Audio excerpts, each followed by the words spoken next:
বলুন প্রথমে। আমার নাম মোহাম্মদ সামিউল ইসলাম। সামিউল ইসলাম, ডাকনাম সামি? জি, ডাকনাম সামি। বয়স কত? বয়স 24 রানিং। কোথায় থাকছেন আপনি এখন? খিলক্ষেতে থাকতেছি, জন্ম লেক সিটির কাছে। আচ্ছা, ঠিক আছে। আর জন্ম জেলা? জন্ম আমার চট্টগ্রামে, কিন্তু আমার দেশের বাড়ি টাঙ্গাইল। ওখানে আমার বাপ দাদার ভিটা। আর আমার বাবা বাংলাদেশ এয়ারফোর্স এখানে জব করে। আচ্ছা, সে guest and operator. Okay, fine. আর আমরা 3 ভাই, আমি সবার বড়। আমি বর্তমানে এখন টেন্ডি গ্রুপে, ওখানে টেন্ডি ফার্নিচারে আমি একজন ডিজাইনার। তো ডিজাইনের পাশাপাশি ইন্টেরিয়রের কাজগুলো করা হয়। বিউটিফুল, ঠিক আছে। আমরা যতটুকু পরিচয় চেয়েছিলাম তার চেয়ে অনেক বেশি পেয়ে গেছি। That is not actually important for our secrets. So আপনি যেহেতু জানেন সিক্রেটসে কী হয়, কী ধরনের কনফেস এখানে হয়, but of course it's your life story, যেটাই হোক না কেন। সো আপনি শুরু করতে পারেন একেবারে যেখান থেকে যেভাবে বলার আছে। প্রথমে আমরা ব্যাকগ্রাউন্ডে থাকতে চাই। আমি যখন ছোট, তো আমি জন্মের 6 বছর পর্যন্ত আমি চট্টগ্রামেই থাকি। তারপরে আমার বাবা বদলি হয়ে টাঙ্গাইল এয়ারফোর্স ঘাঁটিতে আসে। ওইখানে আসার পরে ওখানে বিএফ শাইন কলেজ, পাহাড় কাঞ্চনপুর, যেটাকে সংক্ষিপ্তে পিকেবি বলে, ওইখানে ভর্তি পরীক্ষা দেওয়ায়। ভর্তি পরীক্ষা আমি অ্যালাউ হই না হওয়ার পরে আমার বাবা যেভাবে হোক ওখানে ভর্তি করায় আমাকে। আচ্ছা, ওখান থেকে আমার শিক্ষা জীবন শুরু। ওখান থেকে পড়ালেখা করতে থাকি। এভাবে আমাদের ব্যাচ দিয়ে আপনার পিএইচসি শুরু হয়। পিএইচসি পাস করি, জিএইচসি পাস করি বিএফ শাইন কলেজ থেকে। তারপরে আমার ছোট থেকেই একটা ইচ্ছা যে আমি বিজনেসম্যান হব, বিজনেস করব। তো এই জন্য আমি কমার্স নিয়ে পড়ার জন্য ইন্টারেস্ট বেশি থাকি। তো তখন আমাদের বিএফ শাইন কলেজে ছিল না, কমার্সটা ছিল না। তাই আমি পাশের একটা লোকাল একটা স্কুল, নোলা বাসাত খান হাই স্কুল, তো ওইখানে ভর্তি হই কমার্সে। আচ্ছা, তো কমার্সে কিছুদিন পড়ার পরে বুঝতে পারলাম যে না, কমার্স থেকে পড়তেছি, এখান থেকে হয়তো আমি বিবিএ এমবিএ যাই করি, কিন্তু দেখা যাবে যে চাকরি বাজার তো ভালো না। তো ওইখানে নিজে কিছু করতে গেলেও খুবই, আর বাবার তো আহামরি টাকা নেই যে ওইটা দিয়ে বিজনেস করব।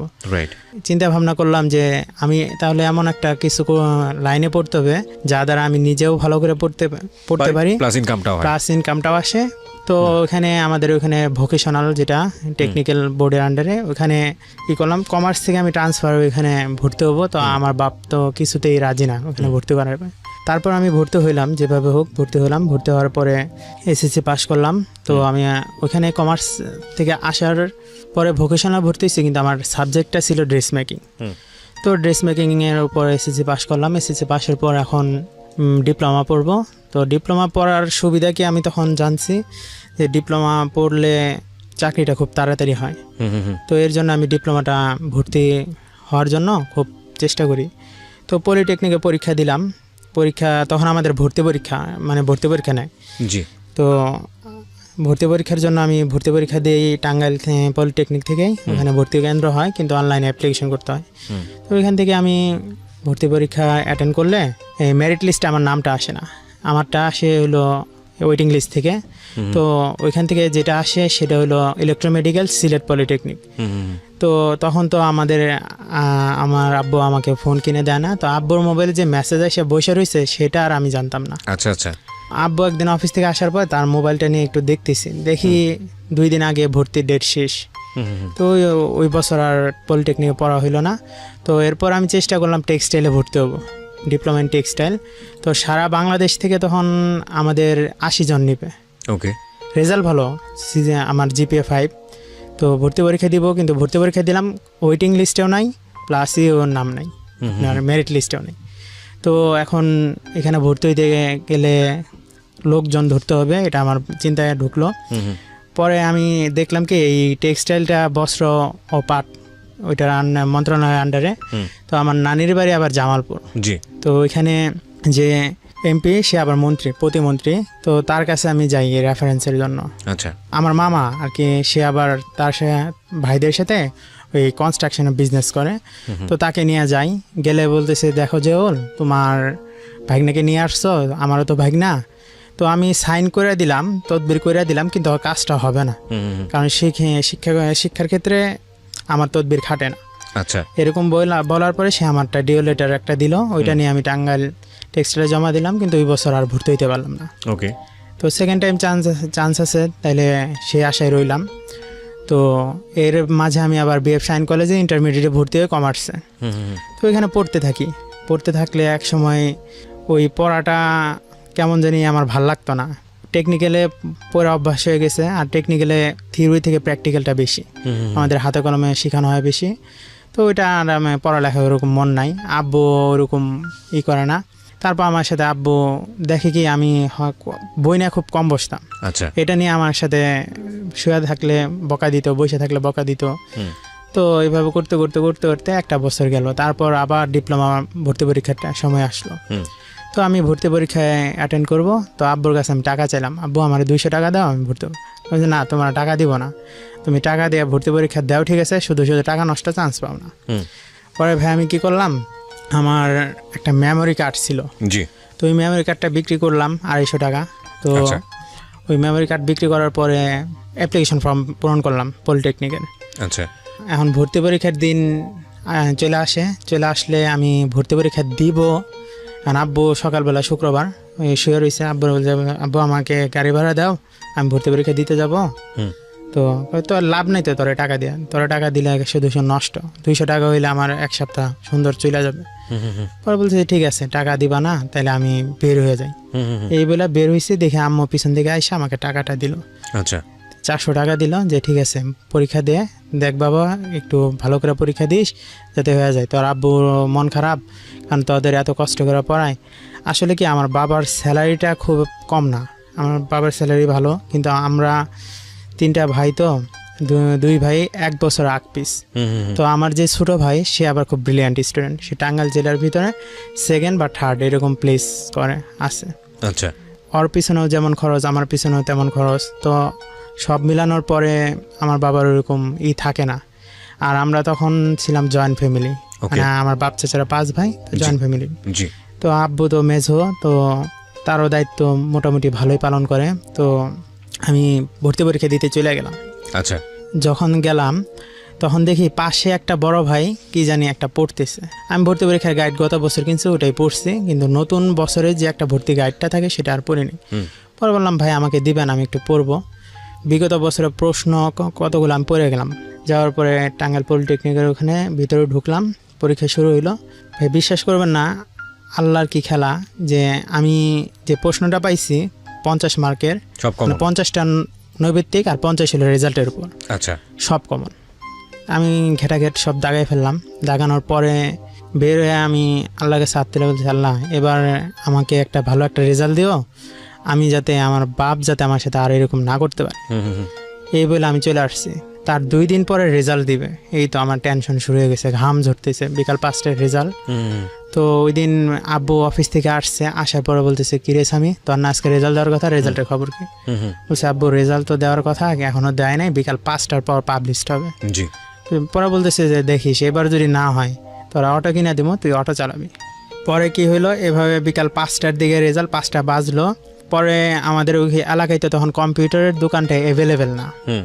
গেলাম কম্পিউটার দোকানে, যা বললাম ভাই রেজাল্ট দেবে পলিটেকনিকের, দেখা যাবে। সে কি করলো, আমার ট্র্যাকিং নাম্বারটা নিল, ট্র্যাকিং নাম্বার নিয়ে সে সার্চ দিল, লেখা আসতেছে না, মানে ইডোর দেখাইতেছে, সার্ভারের চাপ বেশি। পরে আমি শান্তরে বললাম, শান্ত এবারও মনে আমার হইল না রে, আজকে বাসায় গেলে খুব দুঃখ আছে। কই আরে বেটা হয়ে যাবে তোর। তখন আমি রাস্তা থেকে শান্তরে নিয়ে আসতেছি, এমন সময় আমার ছোট ভাই ফোন দিছে শান্তর মোবাইলে, যে ভাইয়া কই? সে হ্যাঁ পাশে আছে। পরে ফোন রিসিভ, আমি কথা বলতেছি যে হ্যাঁ ভাইয়া বলো। ভাইয়া তোমার তো ঢাকা পলিটেকনিকে চান্স হয়েছে, মেসেজ আসছে। সে ঢাকা পলিটেকনিকে চান্স হয়েছে। আমি অবাক, মানে যেখানে আমার ঢাকা পলিটেকনিক তো সারা বাংলাদেশের ভিতরে 1 নম্বর পলিটেকনিক, এইখানে যে আমি চান্স পাবো বা ঢাকায় আমি কখনো পড়তে পারবো, এটা আমার কল্পনার বাইরে ছিল। আচ্ছা, আমি বললাম যে ভাইয়া তুমি একটু ভালো করে দেখো তো, কারণ বেসরকারি পলিটেকনিক থেকে তো কন্টিনিউয়াস মেসেজ দিতেই থাকে, হয়তো বা দেখো ঢাকা কোনো বেসরকারি পলিটেকনিক থেকে হয়েছে। পরে আমি শান্তরি দিয়ে হাঁটতেছি, বাজারে মাঝখানে যখন গেছি, এই দূর থেকে আব্বু হাসতে হাসতে আসতেছে। আমি চিন্তা করছি যে দেখিস এই যে চান্স হয় না, এই যে দেখ হাসতে হাসতে আইতেছে, আমার ধরে মনে বাজারের সামনে পিটবো। পরে এরকম বলার পরে আমি বলতেছি শান্তকে, আরে বেটা তুই এত বেশি বোঝাস কেন, চল। পরে যা বলতেছে, স্বামী তো তোমার না ঢাকা পলিটেকনিক চান্স হয়েছে। এই বেলা বাজারের মধ্যে ভাই আমার জড়াই ধরলো।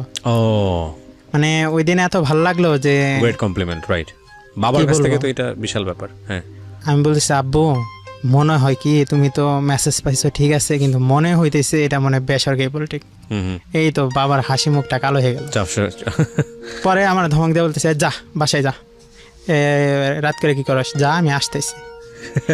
পরে ওকে। আমি কি করলাম, শান্ত তোর মোবাইলে এমবি আছে, কয় না, তাহলে এক কাজ করতে কিছু টাকা ভর।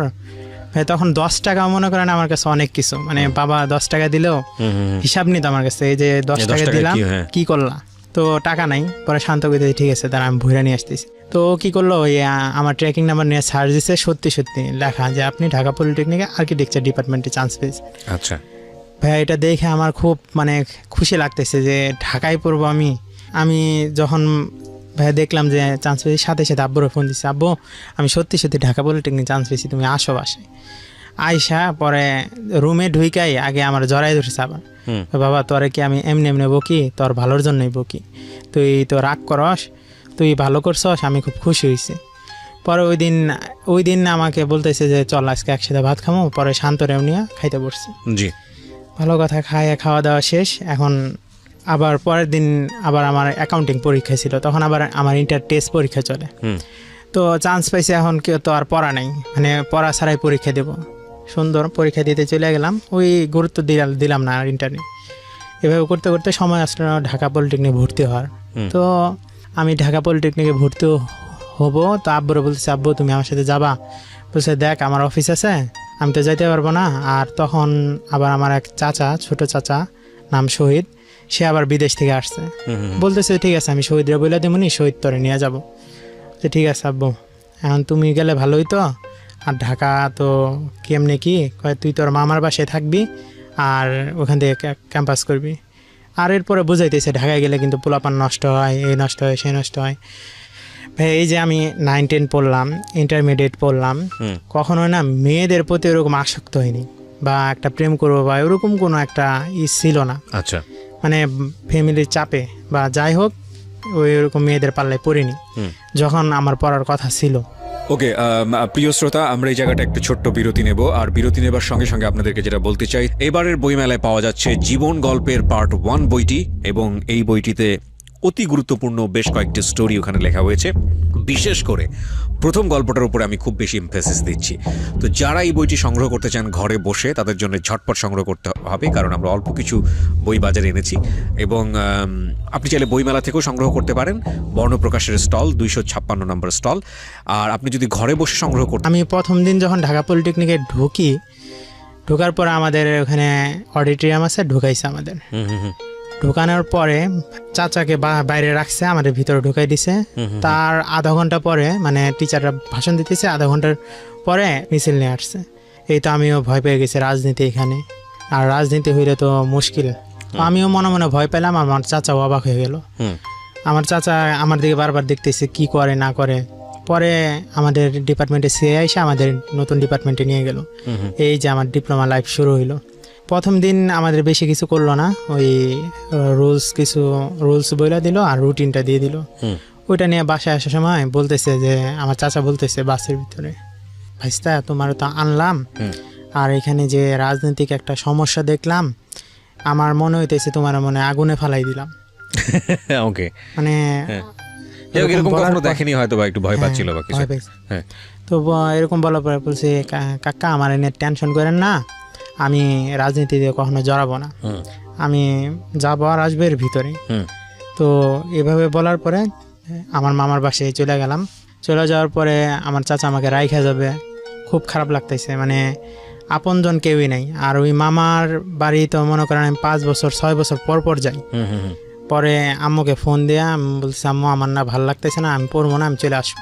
পরে বুঝাইতেছি আম্মু যে দেখ এটা তো মানুষের জীবনে হয়।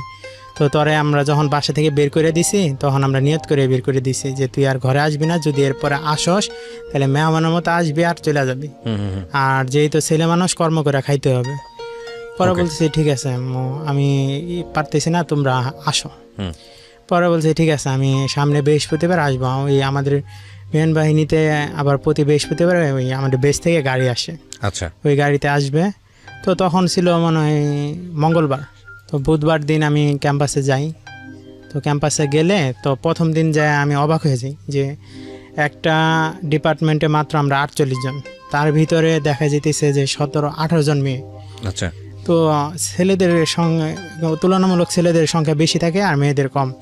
আর অন্যান্য পলিটেকনিকে আমি অন্যান্য ডিপার্টমেন্টে দেখছি যে যদি 48 জন থাকে তার ভিতর 2-1 জন মেয়ে থাকে। আমি দেখি যে আমাদের ডিপার্টমেন্টে মেয়েদের সংখ্যা বেশি। আর এটা হওয়ার কারণ হলো আর্কিটেকচারে মেয়েরাই বেশি পড়ে। ওকে, আমি কি করলাম, ওই দেখার পরে আমি অবাক হয়ে গেছি, এতগুলা মেয়ে আর ছেলে। আর মেয়েদের তো এর আগে দেখছি যে আলাদা আছে, মেয়েদের আলাদা পলিটেকনিক আছে, ঢাকা মহিলা পলিটেকনিক। তো ওইখানে যাইতে পারতো। মানে মনে মনে প্রশ্ন করতেছে, অনেক কিছুই আমার কাছে নতুন লাগতেছে। আর ঢাকা পলিটেকনিক এটা অনেক আগের পলিটেকনিক, এই পাকিস্তান যখন ছিল তখনকার পলিটেকনিক এটা। তো অনেক পুরনো, তো দেখে ওরকম আর পছন্দ হলো না ইনস্টিটিউটটা। তারপরে কিছু করার নাই, ওখানে পড়াশোনা শুরু করলাম। জি। তো ওই দিন আবার আমাদের গ্রুপ করে দেয়। তো গ্রুপ করে দেয় যে তোমরা এই কজন এই গ্রুপ। তো ভাই আমি কি করি যে আমি গ্রুপ করার সময় আমি ম্যামকে বলি, ম্যাম আমার বাসার আশেপাশে যে কয়জন আছে তাদেরকে দিয়ে গ্রুপ করে দিন, তাহলে আমাদের আর কি ডিসকাস করতে খুব ভালো হবে, সুবিধা হবে। জি। পরে তখন আমাদের এখানে 2 জন মেয়ে, একজন থাকতো উত্তরা, আরেকজন খিলক্ষেতের। তো আমাদের গ্রুপে 6 জনের ভিতর 4 জনে মেয়ে পড়ে গেছে। আমরা দুপুর 1টা থেকে সন্ধ্যা 6টা-7টা পর্যন্ত ক্লাস করতাম। তো শীতকালে তো খুব তাড়াতাড়ি সন্ধ্যা হয়ে যায়। তো একদিন সন্ধ্যার সময় ওদের সব বের হয়েছে, ওই দিন ওই ছেলেটা আর আসে নাই। জি। তো আসে নাই, তো ওই বাকি 4 জন মেয়ের ভিতরে 2টা মেয়ে চলে গেছে হলো আপনার ওদের বাসা হলো বাড্ডারি দিকে, আর এসে 2 জন গেছে, আর 2টা মেয়েকে নিয়ে বের হইতেছে। এমন সময় বড় ভাই কয়েকটা আসলো, আইসা বলতেছে, তুই দাঁড়া আর তোমরা 2 জন চলে যাও। ভাই আমাকে দাঁড় করে ওদের সামনে গেল, আমি তো ভয় পেয়ে গেছি। মানে এর আগে শুনছি যে বড় ভাইরা কট মায়া মোবাইল নেওয়া যায়, টাকা পয়সা নেওয়া যায়। তো আমার কাছে নেওয়ার মতো কিছু নাই, ওই জাস্ট মোবাইল যেটা আছে সেটা 1110 মডেল ওইটা। তো আমি ওরকম ভয় পাওয়া যাওয়ার পরে ওরা তো বুঝে গেছে যে ভয় পাইতেছি। বড় বলতেছে, ওই মেয়েকে নাম্বার দে। ওরা বললাম, ভাই মেয়েদের নাম্বার দেবো, ওদের নাম্বার আমার কাছে নাই। যেই বলছি নাই, সাথে সাথে আমার একটা থাপ্পড় মেরে দিচ্ছে। ওকে। যখন আমি থাপ্পড়টা খাই, মানে আপনার ক্লাসমেটদের নাম্বার চাচ্ছেন? হ্যাঁ হ্যাঁ। প্রিয় শ্রোতা, সিক্রেটসের এই মুহূর্তে যারা শ্রোতা রয়েছেন তাদের সবার জন্য একটা গুড নিউজ দিতে চাই। সেটা হলো এবারের বইমেলায় পাওয়া যাচ্ছে জীবন গল্পের পার্ট 1 বইটি, এবং এই বইটিতে অতি গুরুত্বপূর্ণ বেশ কয়েকটি স্টোরি ওখানে লেখা হয়েছে। বিশেষ করে প্রথম গল্পটার উপরে আমি খুব বেশি এমফেসিস দিচ্ছি। তো যারা এই বইটি সংগ্রহ করতে চান ঘরে বসে, তাদের জন্য ঝটপট সংগ্রহ করতে হবে, কারণ আমরা অল্প কিছু বই বাজারে এনেছি। এবং আপনি চাইলে বইমেলা থেকেও সংগ্রহ করতে পারেন, বর্ণপ্রকাশের স্টল 256 নম্বর স্টল। আর আপনি যদি ঘরে বসে সংগ্রহ করতে চান সেক্ষেত্রে বইয়ের মূল্য ধরা হয়েছে মাত্র 200 টাকা, এবং আপনাকে ফোন দিতে হবে বই বাজারের নাম্বারটা আমি বলছি, একটু টুকে নেবেন প্লিজ। 09611262020। আমি আবারও বলছি 09611262020। এখানে ফোন দেওয়ার পর আপনাকে বলতে হবে আর জি কিবরিয়ার জীবন গল্প বইটি চাই। ওকে, আমরা যেখানটায় ছিলাম, তারপর কি হলো? এখন একটা মেয়ের নাম্বার আমি কিভাবে দিই? এতটুকু কমন সেন্স তো আছে, যেহেতু ইন্টার পড়ে আসছি। তো আমি আর দিলাম না দিলে আমার ফোনটা নিয়ে যাবে। আমি বলছি, ভাই আমার ফোন নেবেন? তো আমি কিন্তু আবার ওই জাকির ভাই আমাকে বলে দিছে যে আমার সাথে যদি কেউ খারাপ ব্যবহার করে আমি যাতে জাকির ভাইকে বলে দিই। মানে একটা ঢপ ছাড়লাম তাদের সামনে যে পরে আমরা বলতেছি, তুই জাকির ভাইরে কেমনি চিনস? পরে বলতেছে, জাকির ভাইরে আমি চিনি কেমনে সেটা পরের বিষয়, কিন্তু আপনি যে আমার চটটা মারলেন আমি কিন্তু যাই বলে দিব। পরে আমার আরেকজন এসে পিছন থেকে এসে আরেকটা থাপ্পড় মেরে বলছে, যা পারবি করগা যা। পরে ভাই আমি কি করলাম, এই কথাটা আমি থাপ্পড় খেয়ে কানতে চলে গেলাম বাসায়। যাওয়ার পর আব্বুরে ফোন দিলাম, ফোন দিয়ে বলতেছে, আব্বু এই ঘটনা, নাম্বার চাইছে। হ্যাঁ তোমার তো এই ঘটনার জন্য মারে নাই, একটা মেয়ের নাম্বার দেয় না দেখে কেউ কি কোনোদিন মারে? তুমি কোনো অন্যায় করছো? পরে আমি বুঝাইতে পারলাম না। পরে আমি করলাম, ঠিক আছে আমি চলে আসবো, গাড়ি টিকিটি বাইন্দা সব চলে আসবো। বলতেছে যে গাড়ি টিকিটি বাইন্দা চলে আসবা, মানে তো আসা যাবে না, থাকো এখানে, পড়তে হবে। আর আসলে আমি তোমার ভাত দিতে পারবো না, রিক্সা চালায় খাবা নয় ভ্যান চালায় খাবা। ওকে। পরে আমি বললাম, ঠিক আছে তাও ভালো, তো তুমি যখন কিছু বলতে পারো না। পরে বলতেছে, দেখো আমি কোনো কিছু বলবো না এই কারণেই, কারণ আমি গ্যাম জাম পছন্দ করি না, তোমার ভিতরে ফল্ট আছে তাই তুমি মার খাইছো। এই বলে আব্বু ফোন রেখে দিছে। পরে আম্মুর কাছে আমি সব বললাম, আম্মু বলতেছে তোর বাপ কিছু বলবে তো এরকম তো নাই, ঠিক আছে আমি তোর আব্বুরে বোঝা টোঝা বইলা পাঠাবো নি। এরকম পরের দিন আমি ক্যাম্পাসে গেছি, যাওয়ার পরে ওই আলিফ নামে একটা মেয়ে ফ্রেন্ড আছে, ও আবার রাজনীতি করতো। জি। ফার্স্ট ইয়ারে ওইটাই ও রাজনীতির খাতায় নাম লেখাইছে। তো নাম লেখানোর পরে ওর সাথে আবার আমার সম্পর্কটা কিভাবে হয় যে ওর বাড়ি আবার জামালপুর এই হাটচন্দ্রা, আর আমার নানির বাড়ি মাদারগঞ্জ জামালপুরে আর কি। জি। ওই মন্ত্রীর দূর সম্পর্কে ভাসতে লাগে। যখন আমি তদবিরের জন্য যাই তখন ওকে দেখছিলাম, দেখার পরে ওই পলিটেকনিকে পরিচয় হয়েছে ওখান থেকে। পরে আমি আলিফরে যা বললাম, আলিফ দেখো এই ঘটনা আমার মারছে, কে মারছে নাম তো জানি না। নাম জানো না মানে আমার ক্লাসমেটরে মারবে আর আমি কিছু বসে থাকবো, বলো কোন ভাই? পরে আমার নিয়ে গেছে ওই আমতলা আছে, প্রত্যেকটা ইনস্টিটিউটের এখানে আমতলা থাকে, তো আমতলার ওখানে নিয়ে যায়, বলতেছে দেখো তো কোন ভাই মারছে তোমারে। ওরা বলছে ওই যে ওই ভাই। কয় ঠিক আছে দাঁড়াও। ওই আলিফ আবার এক বড় ভাইয়ের সাথে পরিচয় ছিল, মানে সম্পর্ক ছিল। বড় ভাই ফোন দিল, বলতেছে এই দেখো সামিরের নাম মারছে, কে মারছে? অমকে। নামটা আমি শুনিনি। পরে ওই ভাই কি করছে, ওরে ডাইকে নিয়ে হলে নিয়ে গেছে, নিয়ে যাও আরে আমার সামনে আমাকেও নিয়ে গেছে হলে। ভাই যখন হলে যাই, হলে ঢোকার সময় আমার আর কি খুব ভয় লাগতেছে। ভয়টা লাগতেছে এই কারণে আমি শুনছি হলে নাকি অনেক অস্ত্র থাকে, অনেক নেশা টেশা করে। তো আমি যখন হলে ঢুকবো তখন দেখি যে আমাদের হলের একটা দরজার ওখানে হকি স্টিক, তারপর রান্দা, অনেক কিছু। ওইটা দেখে তো আমি আরও ভয় পেয়ে গেছি, আমাকে আবার মারার জন্য আনলো না তো। তো আমি এইভাবে যাইতে থাকি, যাওয়ার সময় দেখি কতগুলো পোলাপান এক পাশে বৈশা আর কি আপনার সিগারেট না গাঁজাই খেতেছে, সেটা আমি আর কি বুঝতে পারি নাই। বলতেছে কিরে তুই এই জায়গায় আইসস, ফার্স্ট ইয়ারে হলে আইতেছস, হলে উঠবি? বলছে না ভাই। কোন বড় ভাইয়ের টাকা দিছস হলে ওঠার জন্য? সে ভাই কোনো কাউরে টাকা দিই নাই, আমি অমুক ভাইয়ের সাথে দেখা করতে আসছি। পরে বলছে যে ও আচ্ছা যা যা যা। পরে ওই ভাইয়ের কাছে গেলাম, ওই বড় ভাই যাই হোক আমার সামনে বিচার করে দিল। এভাবে করতে করতে first year, second year, third year চলে গেলাম। থার্ড ইয়ার মানে তখন আমাদের 6 সেমিস্টার। তো 6 সেমিস্টারের যাওয়ার পরে ওই রেফার্ড আসে, রেফার্ড আসতেই পারে, কিন্তু আমাদের এই ডিপ্লোমার নিয়ম কি, কেউ যদি থিওরিতে 3 সাবজেক্টে বেশিতে কেউ রেফার্ড আসে তাহলে তার ড্রপ আউট। তো আমার এক ফ্রেন্ডের 4টায় এসে পড়ছে, অর্থ ড্রপ আউট। তো আমি আবার ফেসবুকে একটা লোকের সাথে পরিচয়, সেই লোকটা নাকি বাংলাদেশ কারিগরি শিক্ষা বোর্ডের কর্মচারী। তো সে বলতেছে যে রেফারটা তুলে দিবে। বলছে ভাই কত টাকা লাগবে? বলতেছে যে কয় সাবজেক্ট? 4 সাবজেক্ট। বেশি না, 15,000 টাকা লাগবে। আচ্ছা ঠিক আছে। পরে ওই ফ্রেন্ডকে বলার পরে ফ্রেন্ড বলতেছে ঠিক আছে ধর 15,000 টাকা নিয়ে যা, আর রোল নাম্বারটা নিয়ে যা, আমার যাতে তুলে দেয়। আমি কি করলাম, ওই ইয়েরকে আমি দিলাম। পরে বলতেছে ভাই আমি টাকাটা আপনাকে কীভাবে দিব? পরে বলতেছে যে তুমি এক কাজ করো, খামের ভিতরে ঢুকায়া ওই আমাদের টেকনিক্যালের ওখানে একটা চায়ের দোকান আছে, ওখানে বলবা, আমার নাম বলবা, তো আমি ওখান থেকে নিয়ে যাব। পরে আমি তার কথা মতো দিয়ে আসি। টাকা দেওয়ার 2 দিন পরে দেখি সে তার ফেসবুক অ্যাকাউন্ট ডিঅ্যাক্টিভ, প্লাস কিচ্ছু নাই। তো আমি তো ভয় থাকতেছি যে আমার ফ্রেন্ডের আবার হয় কি না হলে তো আমাকে ধরবে, তখন আমি এতগুলা টাকা কোথা থেকে দিব? আমি তো বাসা থেকে এরকমভাবে টাকাও আনি না, আমার দরকার পড়ে না, টাকা আনি না। তখন আমার মাসে 4,500 থেকে 5,000 টাকা হলে আমি চলতে পারতাম। তো এরকম ভয় থাকতে তো রেজাল্ট বের হইলো, ও আর ড্রপ আউট থেকে উঠলো না। পরে ও যেভাবে আমার কাছে চাপ দিয়ে, তখন আবার কি আমি 6 সেমিস্টার শেষের দিকে টিউশনি শুরু করি। মানে ঢাকায় আসার সাথে সাথে তো আমি টিউশনি পাই না, 2-2.5 বছর যাওয়ার পরে টিউশনি শুরু করি। তো প্রথমে আমি টিউশনি করে ভালোই টাকা ইনকাম করতেছি, মাসে আমার 13-14,000 টাকা আসতেছে টিউশনি করে, আর বাসা থেকে তো 5-6 হাজার টাকা নিচ্ছি, সুন্দর চলতেছে। তো এর মাঝে আমি কি করছি, ওই যে আমার ছোট থেকে স্বপ্ন যে আমি বিজনেসম্যান হব, আমার ঢাকায় একটা বাড়ি থাকবে, গাড়ি করব। তো এর জন্য ভাইয়া আমি কি করি, আমি যে টিউশনি করে এই কথাটা আমি আমার বাবা মাকে বলিনি, না বলে কি করতাম, ওই টিউশনি টাকাটা আমি জমাইতাম।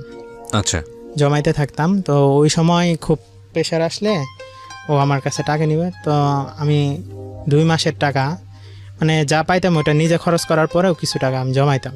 তো ওইখান থেকে আমি ম্যানেজ করে দিয়ে দেওয়ার পরে ওই ঝামেলাটা শেষ। এই তো আমার 7 সেমিস্টার শুরু। 7 সেমিস্টার পরীক্ষা দেওয়ার পরে আমাদের প্র্যাকটিক্যাল পরীক্ষা আসে। জি। তো এই প্র্যাকটিক্যাল পরীক্ষার জন্য আমি গাজীপুরে যাই, ওই যে রেলের একটা ডিজাইন দেয় আমাদের, তো ওই রেলের ডিজাইনটা দেখার জন্য আমি ওই গাজীপুরে ওখানে একটা রেল স্টেশন আছে নাম জয়দেবপুর, জি তো ওইখানে যাওয়ার পর ওইখান থেকে মেজারমেন্ট নিয়ে আসার সময় ওই তার গাছ আছে, তো ওইখানে ওইটা হইলো আপনার তারুণ্যের মেমোরিয়াল মেডিকেল কলেজ। জি তো ওইটার সামনে দিয়ে আসতেছি, তখন একটা মেয়েকে দেখে আমার খুব ভালো লাগে। ওই মেয়েটাকে দেখে ভালো লাগার কারণটা হলো কি, ওই মেয়েটা আর কি রাস্তায় যাইতেছে আর লাফাইতেছে আর একটা ছেলের চুল ধরে টানতেছে যে তুই। ডিফারেন্ট লাগে বিষয়টা আর কি, তো ডিফারেন্ট জিনিসটার প্রতি মানুষের আকর্ষণ বেশি। হ্যাঁ যাই হোক, তো ওইটা দেখে আমার খুব ভালো লাগে। পরে আমি আমার ফ্রেন্ড, ওই ফ্রেন্ড আবার ওই এলাকার লোকাল, পরে বললাম দোস্ত এই মেয়েটারে চিনস নাকি? বলতেছে না চিনি না। ঠিক আছে, তাহলে এই মেয়েটার কই থাকে না থাকে আমার অ্যাড্রেস দিতে পারবি, নামটা? ওই এটা কি কস দিব মানে, ওই মেয়ে কোথায় পড়ে তুই জানস? আরে বেটা তুই দেখ সাদা অ্যাপ্রন পড়ছে আর পাশের জন্য সাদা অ্যাপ্রন, আর নেম প্লেটের লেখা আছে নাম প্রিয়া, আর ওর বন্ধুর নাম লেখা আছে ডাক্তার সজল। তাহলে ওরা মেডিকেলে পরে এটা তো দেখে বুঝে দিতেছে। তুই শুধু খোঁজ নে যে এই মেয়েটার বাসা কই, আশেপাশে থাকে নিশ্চয়। আচ্ছা তো ওই মেয়েটারও তখন ইন্টারনেট শুরু হয়েছে মাত্র। তো ইন্টারনেট শুরু হওয়ার কারণে ও বাইরে বাসা নিয়ে থাকে, ওদের তো এমনি হোস্টেলে রাখে, কিন্তু ইন্টারনেট যখন শুরু হয় ওদের বাইরে বাসা নিয়ে থাকতে হয়। তো আমার ফ্রেন্ডের মাধ্যমে ওর অনেক খোঁজখবর নিলাম। হ্যাঁ মেয়ে ভালো, সব কিছু ভালো। পরে ওই প্রিয়ার আরও ফ্রেন্ড আছে, মেয়ে ফ্রেন্ড সিনিয়র জুনিয়র সবার কাছে আমি খোঁজখবর নিলাম। মেয়ে ভালো, মেয়ে কালেক্ট করলাম। কালেক্ট করার পরে ফেসবুকে আমি আবার কি করি, যে মেয়েটার সাথে কথা বলবো আসল পরিচয়টা আগে না দিই, তার জন্য কি করতাম, একটা ফেক অ্যাকাউন্ট খুলছি। তো ফেক অ্যাকাউন্ট খোলার পরে ওইটা থেকে রিকোয়েস্ট পাঠাইছি, দেখি মেয়ের রিকোয়েস্ট অ্যাকসেপ্ট করে না। তো আমিও আর মেসেজ টেসেজ দিই না, কিন্তু ওর ছবিতে লাইক কমেন্ট করা শুরু করি। তো একটা সময় দেখি যে ও আমার কমেন্টের ওখানে একটা লাইক দিছে। তখন আমি রিকোয়েস্টটা পাঠাইলে তখন দেখি তার একদিন পরে ওর রিকোয়েস্টটা অ্যাকসেপ্ট করলে তো ওর সাথে আমি ওই দিন চ্যাট করার সময় আমি বলি আপনার ফোন নাম্বারটা দিবেন? ও কি করে যে না আমি আমার ফোন নাম্বারটা দিব না। পরে অনেক কেন দিবেন না এরকম জোরাজোরি করতে একটা সময় ও আমাকে ফোন নাম্বারটা দেয়। ফোন নাম্বার দিলে রাতে ওর সাথে আমার কথা হয়, ওই রাতে ফার্স্ট কথা ওর সাথে। জি তো কথা হইলে তো বলতেছে যে আপনি আমার ফোন নাম্বার চাইলেন এত করে, তো আমি দিলাম, তো এখন বলেন কি বলবেন। ওরা বলতেছি বলেন কি বলবেন মানে, আমি ফোন নাম্বারটা মানুষ কেন নেয়, যে কথা বলার জন্য। হ্যাঁ বলেন কি কথা বলবেন। পরে আমি বলতেছি দেখেন আমি তো আপনাকে দেখা ভালো লাগছে, তো আপনার সাথে রিলেশন করতে চাই, সরাসরি বলে দিলাম। এরকম বলার পরে বলতেছে যে আপনি আমার সাথে রিলেশন করবেন, আপনি আমার সম্পর্কে জানেন? আমি বলছি হ্যাঁ জানি। কিভাবে জানেন? বলছি সেটা তো এখন বলবো না, রিলেশন হওয়ার পরে বলবো। আচ্ছা। তো এরকমভাবে আমি ওকে বলার পরে ওই দিন ও তাড়াতাড়ি চ্যাট শেষ করে ঘুমায় যায়। পরে এইভাবে আমাদের ফেসবুকে কথা হইতে একদিন ও আমাকে বলতেছে যে আচ্ছা আপনি তো আমার সাথে কথা বলতেছেন, আসেন আমরা একদিন দেখা করি। আচ্ছা দেখা করব, তো কবে দেখা করব? পরে বলতেছে যে দেখা করবেন কবে, ঠিক আছে 16 ডিসেম্বরের পরে যে 17 তারিখ আছে, ওই 17 তারিখে আপনি আমার ক্যাম্পাসের এখানে আসবেন, তখন দেখা করব। মানে ইন দ্য মিনটাইম কি আপনি ওকে আপনার পরিচয় দিয়েছেন? দেন নাই? না তখনও দেন নাই, অপরিচিত হিসেবে কথা বলছেন? অপরিচিত হিসেবে কথা বলতেছি। ওকে আচ্ছা দেখা করব ঠিক আছে। তো এর মাঝে আমার কিছু কথা আছে, কথাটা শোনার পরে আপনি আমার সাথে কথা বাদ দিয়ে দিবেন, আমাকে দোষারোপ করবেন, অনেক কিছুই করবেন। তো কথাটা আমার না বললেই না, কারণ এভাবে আর একটা মানুষকে কতদিন ঠকানো যায়। কারণ আমি আপনার কাছে অনেক কিছু লুকাইছেন মানে আপনি বলছেন ওকে যে লুকিয়েছি? হ্যাঁ লুকাইছি এরকম। পরে বলছে লুকাইছেন মানে কি লুকাইছেন? আমার সব কিছুই লুকাইছি। পরে বলতেছে সব কিছু লুকাইছেন মানে আপনি কি একটা ছেলে মানুষ এটাও কি লুকাইছেন? মানে এরকমভাবে একটা উত্তর দিল। বলছে না সেরকম না, আমার নাম পরিচয় কি করি না করি এরকম ই করেছি। ঠিক আছে বলেন আপনি। বলতে পারি এক শর্তে, আমাকে দোষারোপ করা যাবে না, আর দোষারোপ যদি করেন তো পরে কইরেন, আমাকে কোনো বকাবাজি করা যাবে না। পরে আমি ফোন দিলাম, ফোন দিয়ে বলতেছি যে দেখেন আমার নাম সামিউল ইসলাম, আমার বাড়ি টাঙ্গাইল, এই জায়গায় আমি করি, আমি ঢাকা পলিটেকনিক থেকে এবার ইন্টারনেট শেষ করব। পরে বলতেছে আপনি ঢাকা পলিটেকনিকে পড়েন মানে? পরে বলছে হ্যাঁ আমি ঢাকা পলিটেকনিক পড়ি, এবার বের হব। তো বের হবেন মানে আপনার কি শেষ? হ্যাঁ। পরে বলতেছে আপনি কি জানেন আমার বয়স কত? বলতেছে আপনার বয়স কত? পরে বলতেছে আমার বয়সের কথা বাদ দেন, আপনার বয়স কত আগে সেটা বলেন। পরে বলতেছে দেখেন আমার বয়সটা তো 23। যখন এই কথা বললাম তখন বলতেছে আপনি তো দেখি বহুত খারাপ একটা মানুষ। পরে বলতেছে হ্যাঁ আমি বহুত খারাপ মানুষ সেটা আমি জানি, কিন্তু এই যে সত্য কথাটা যে বললাম আপনি কিন্তু কথা দিচ্ছেন আমাকে বকাবাজি করবেন না, অলরেডি বকাবকি শুরু করে দিচ্ছেন আমি খারাপ, একটু পরে তো আরও খারাপ ভাষায় বকা না আর কি লুকাইছেন বলেন। পরে আমি আমার সব কিছু খুলে বলি যে আমার বাবা এই করে, আমার ফ্যামিলিতে এই আছে, সব কিছু খোলা। পরে বলছে ঠিক আছে আপনি আমাকে আর ফোন দিবেন না। পরে বলছে ঠিক আছে ফোন দিব না। তখনই কিন্তু অতটা ঘনিষ্ঠ হই নাই মেয়ের সাথে। ওকে। 2-3 দিন পরে দেখি হঠাৎ ও ফেসবুকে ফেক অ্যাকাউন্ট যেটা ওখানে মেসেজ করছে কি ব্যাপার আপনি আইডি এখনও ডিঅ্যাক্টিভ করেন নাই। সে ডিঅ্যাক্টিভ কেন করব? পরে বলতেছে কেন আপনি কি আরও কোনো মেয়ের সাথে রিলেশন করেন নাকি ফেক অ্যাকাউন্ট দিয়ে? বলছে না আমি আপনার সাথেই করছি। মানে বিশ্বাস হয় না। ঠিক আছে আপনি আমার পাসওয়ার্ডটা নেন। পরে আমি ওকে ওই ফেক অ্যাকাউন্ট পাসওয়ার্ড দিই। সত্যি কি ওর সাথেই শুধু চ্যাট করতাম আর কারোর সাথে করতাম না। ওকে, মানে ওর জন্য অ্যাকাউন্টটা খোলা। ওর জন্য অ্যাকাউন্টটা খোলা, কারণ এত ওর পিছনে যে আমি এত দৌড়াদৌড়ি করে রিপোর্টগুলো নিচ্ছি আমার অনেক কষ্ট হয়েছে। আমি দেওয়ার পরে ও দেখলো, দেখার পরে বলতেছে ঠিক আছে আমি আপনার কাছে 2 দিন সময় নিব, তো 2 দিন পরে আমি আপনাকে জানাবো আপনার সাথে আমি রিলেশন করব কিনা। ও কিন্তু তখন অলরেডি জানিয়ে ফেলছে আমি ওর থেকে বয়সে ছোটো, আর আমি দেখতে কেমন সেটা ও জানে না, দেখতে কেমন সেটা জানে না। 2 দিন পরে বলছি ঠিক আছে সব কিছু মানলাম, কিন্তু আপনি এক কাজ করেন আসেন আমরা দেখা করি। আচ্ছা দেখা করার মানে এটা কি রিলেশনশিপ আগাচ্ছে এই তো? হ্যাঁ। আচ্ছা তাইলে শর্ত আছে আজকে দেখি তুমি বলতে হবে। এটা কে বললো? এটা আমি বললাম। পরে আমি এটা বলতেছি ঠিক আছে তুমি তাহলে শুরু করেন। বলে আপনি শুরু করেন। পরে তুমি আমরা বলা শুরু করি। এইভাবে আরও 2-3 দিন চলে যায়। যাওয়ার পরে 17 তারিখে আমি দেখা করতে যাব। তো জীবনে ফার্স্ট একটা মেয়েকে প্রপোজ করব প্লাস দেখা করতে যাব। তো কি করতে হয় কি ফর্মালিটি আছে সেটাও আমি আর কি জানি না। এখন ওর ক্যাম্পাসের সামনে যাওয়ার পরে ওকে আমি ফোন দিলাম যে দেখো আমি তোমার ক্যাম্পাসের সামনে, তুমি বের হও। তুমি সত্যি ক্যাম্পাসের সামনে আসছো? হ্যাঁ সত্যি ক্যাম্পাসের সামনে। তখন আর কি ভাই ওর ইন্টারনেট শেষ, ওখানে সাইন করাবে। আচ্ছা। ওই ডাক্তারদের সাইন করাবে, প্রফেসর যারা আছে তাদের। তো ও কি করছে বের হয়ে আমার দেখার পরে ও পছন্দ করে নাই। পছন্দ না করলে তখন ও আর কি ফিরাও চলে যায় নাই। আমার কাছে আসছে, আয়সা বলতেছে আপনাকে যেমন ভাবছে আপনি তো সেরকম না। আপনি কেন এতক্ষণ তো তুমি বলতেছে আপনি কেন? আপনি বলতে মন চাইলো তাই বললাম। আমি এটা বলছি মানে ফার্স্ট টাইম আপনার সাথে দেখা ওনার? First time. পরে বলতেছি ঠিক আছে তাহলে এক কাজ করেন আসেন আমরা কোথাও বসে। না আমি বসতে পারবো না, আমার তারা আছে, আমি গেলাম। এই বলে চলে গেল ভিতরে। আচ্ছা। তো এখন ওর জন্য ফুল নিচ্ছি, কমলা নিচ্ছি, এগুলা না দেওয়া গেলে কেমন একটা দেখা যায়। পরে আমি আধা ঘন্টা পরে ওকে আবার ফোন দিই যে তুমি বের হওয়ার পরে আমি এই ফুল আর কমলাটা তুমি রাখো, তারপর আমি চলে যাব।